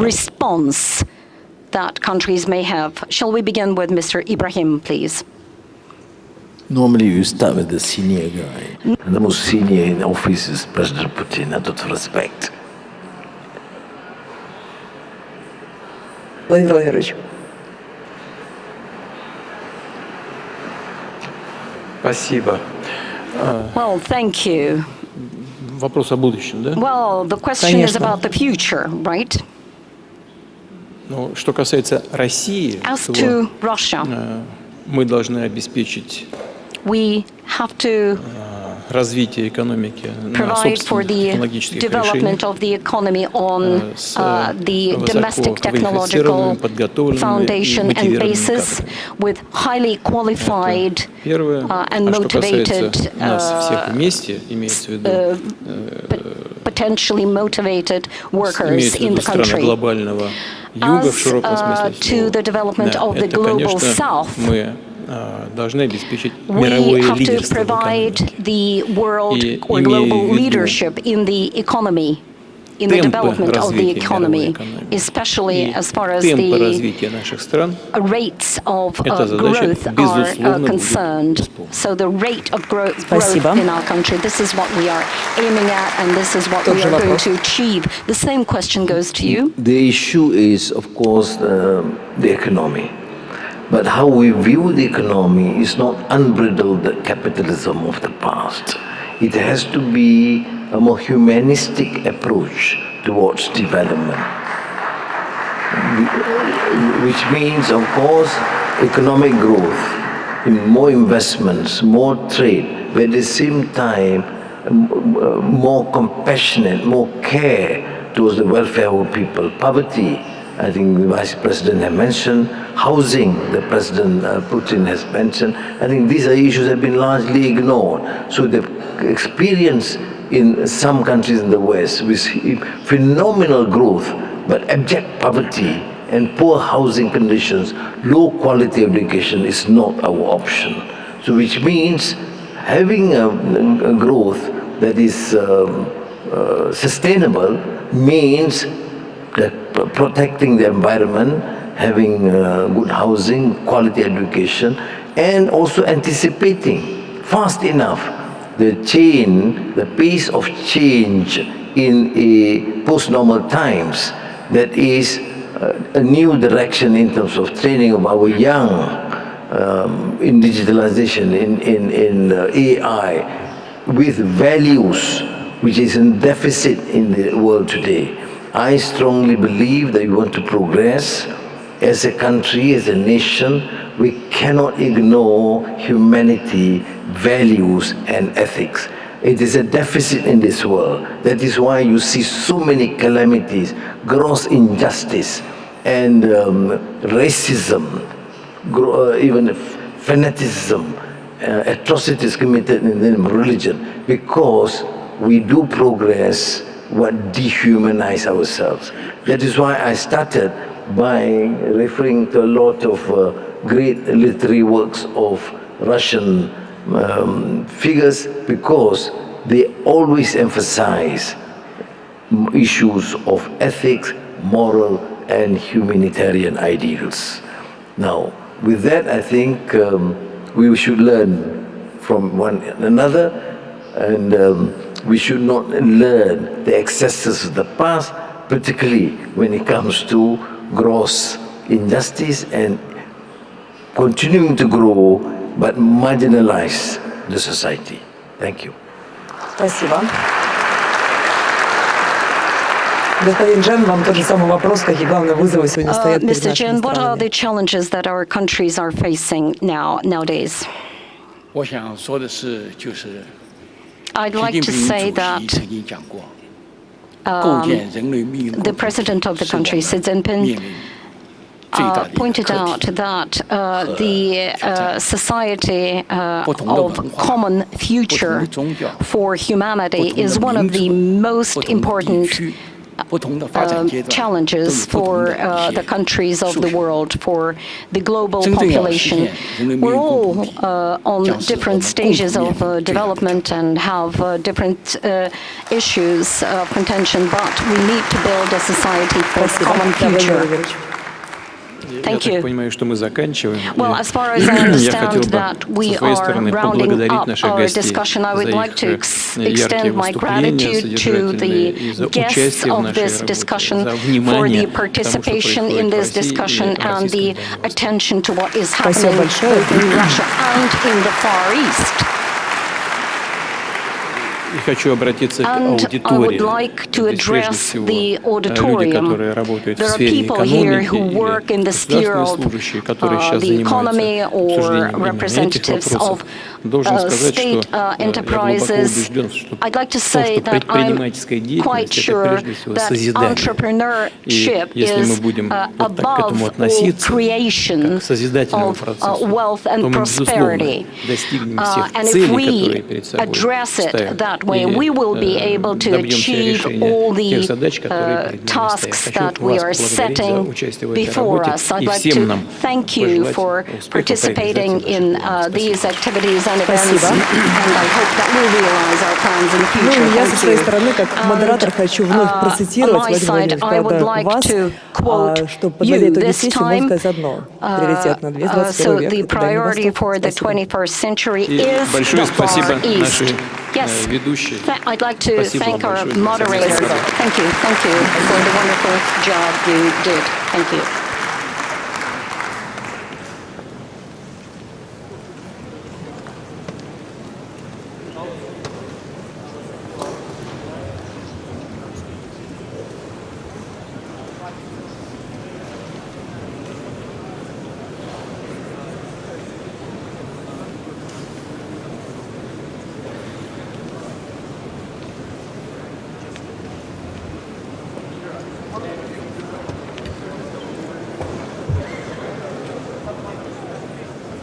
Thank you.